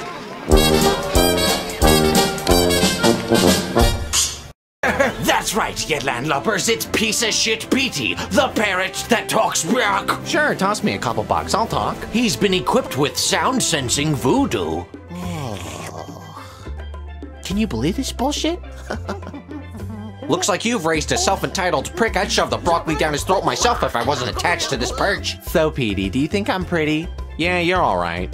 Just alright? I never got a good look at your ass. It's big. Motherfucker say what? Petey, what should we do today? I don't know. I'm a fucking robot. Use Petey to solve your marital mysteries. I want you to find out if Frank's cheating on me again. Hey, Frank. What's up? How you doing? It's 1 a.m. Don't you think that's a little late to be out golfing? Huh? I know what you're up to. Petey's a great wingman. Keep walking, sweetie. Even I got more ass than you. What? Do you even twerk? Coming up next on Cheats for Cheats. You know, watching the Travel Channel ain't gonna fix your marriage, Frank. You can't just throw away all of your problems, Frank. You kids call this a party? Give me a break. I mean, come on, you got nothing but fruit punch and Cheeto Puffs. You know what? Next time I'm bringing over some juice of my own and we're getting wasted. Hey, Sarah, you gonna clean this room or am I gonna have to peck your eyes out? Whatever, I'm moving out. Tell her what I want for my birthday. Your husband's curious about anal. Ooh, is that what you want? Thank you. Thank you for letting us, you know, blow it all over your face.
Let that be a warning to you.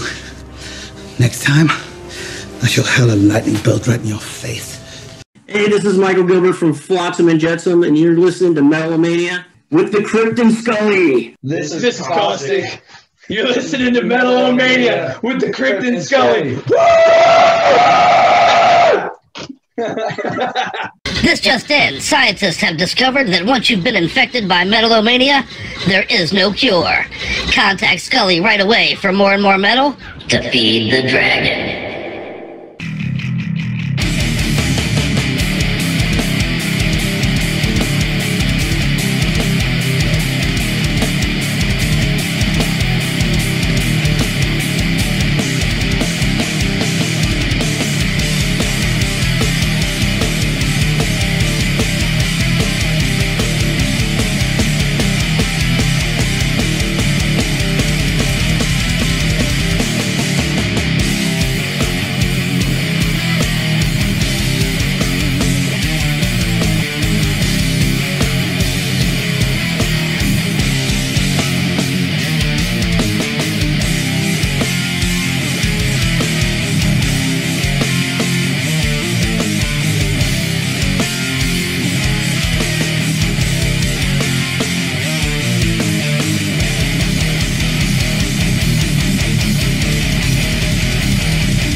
Disgusting!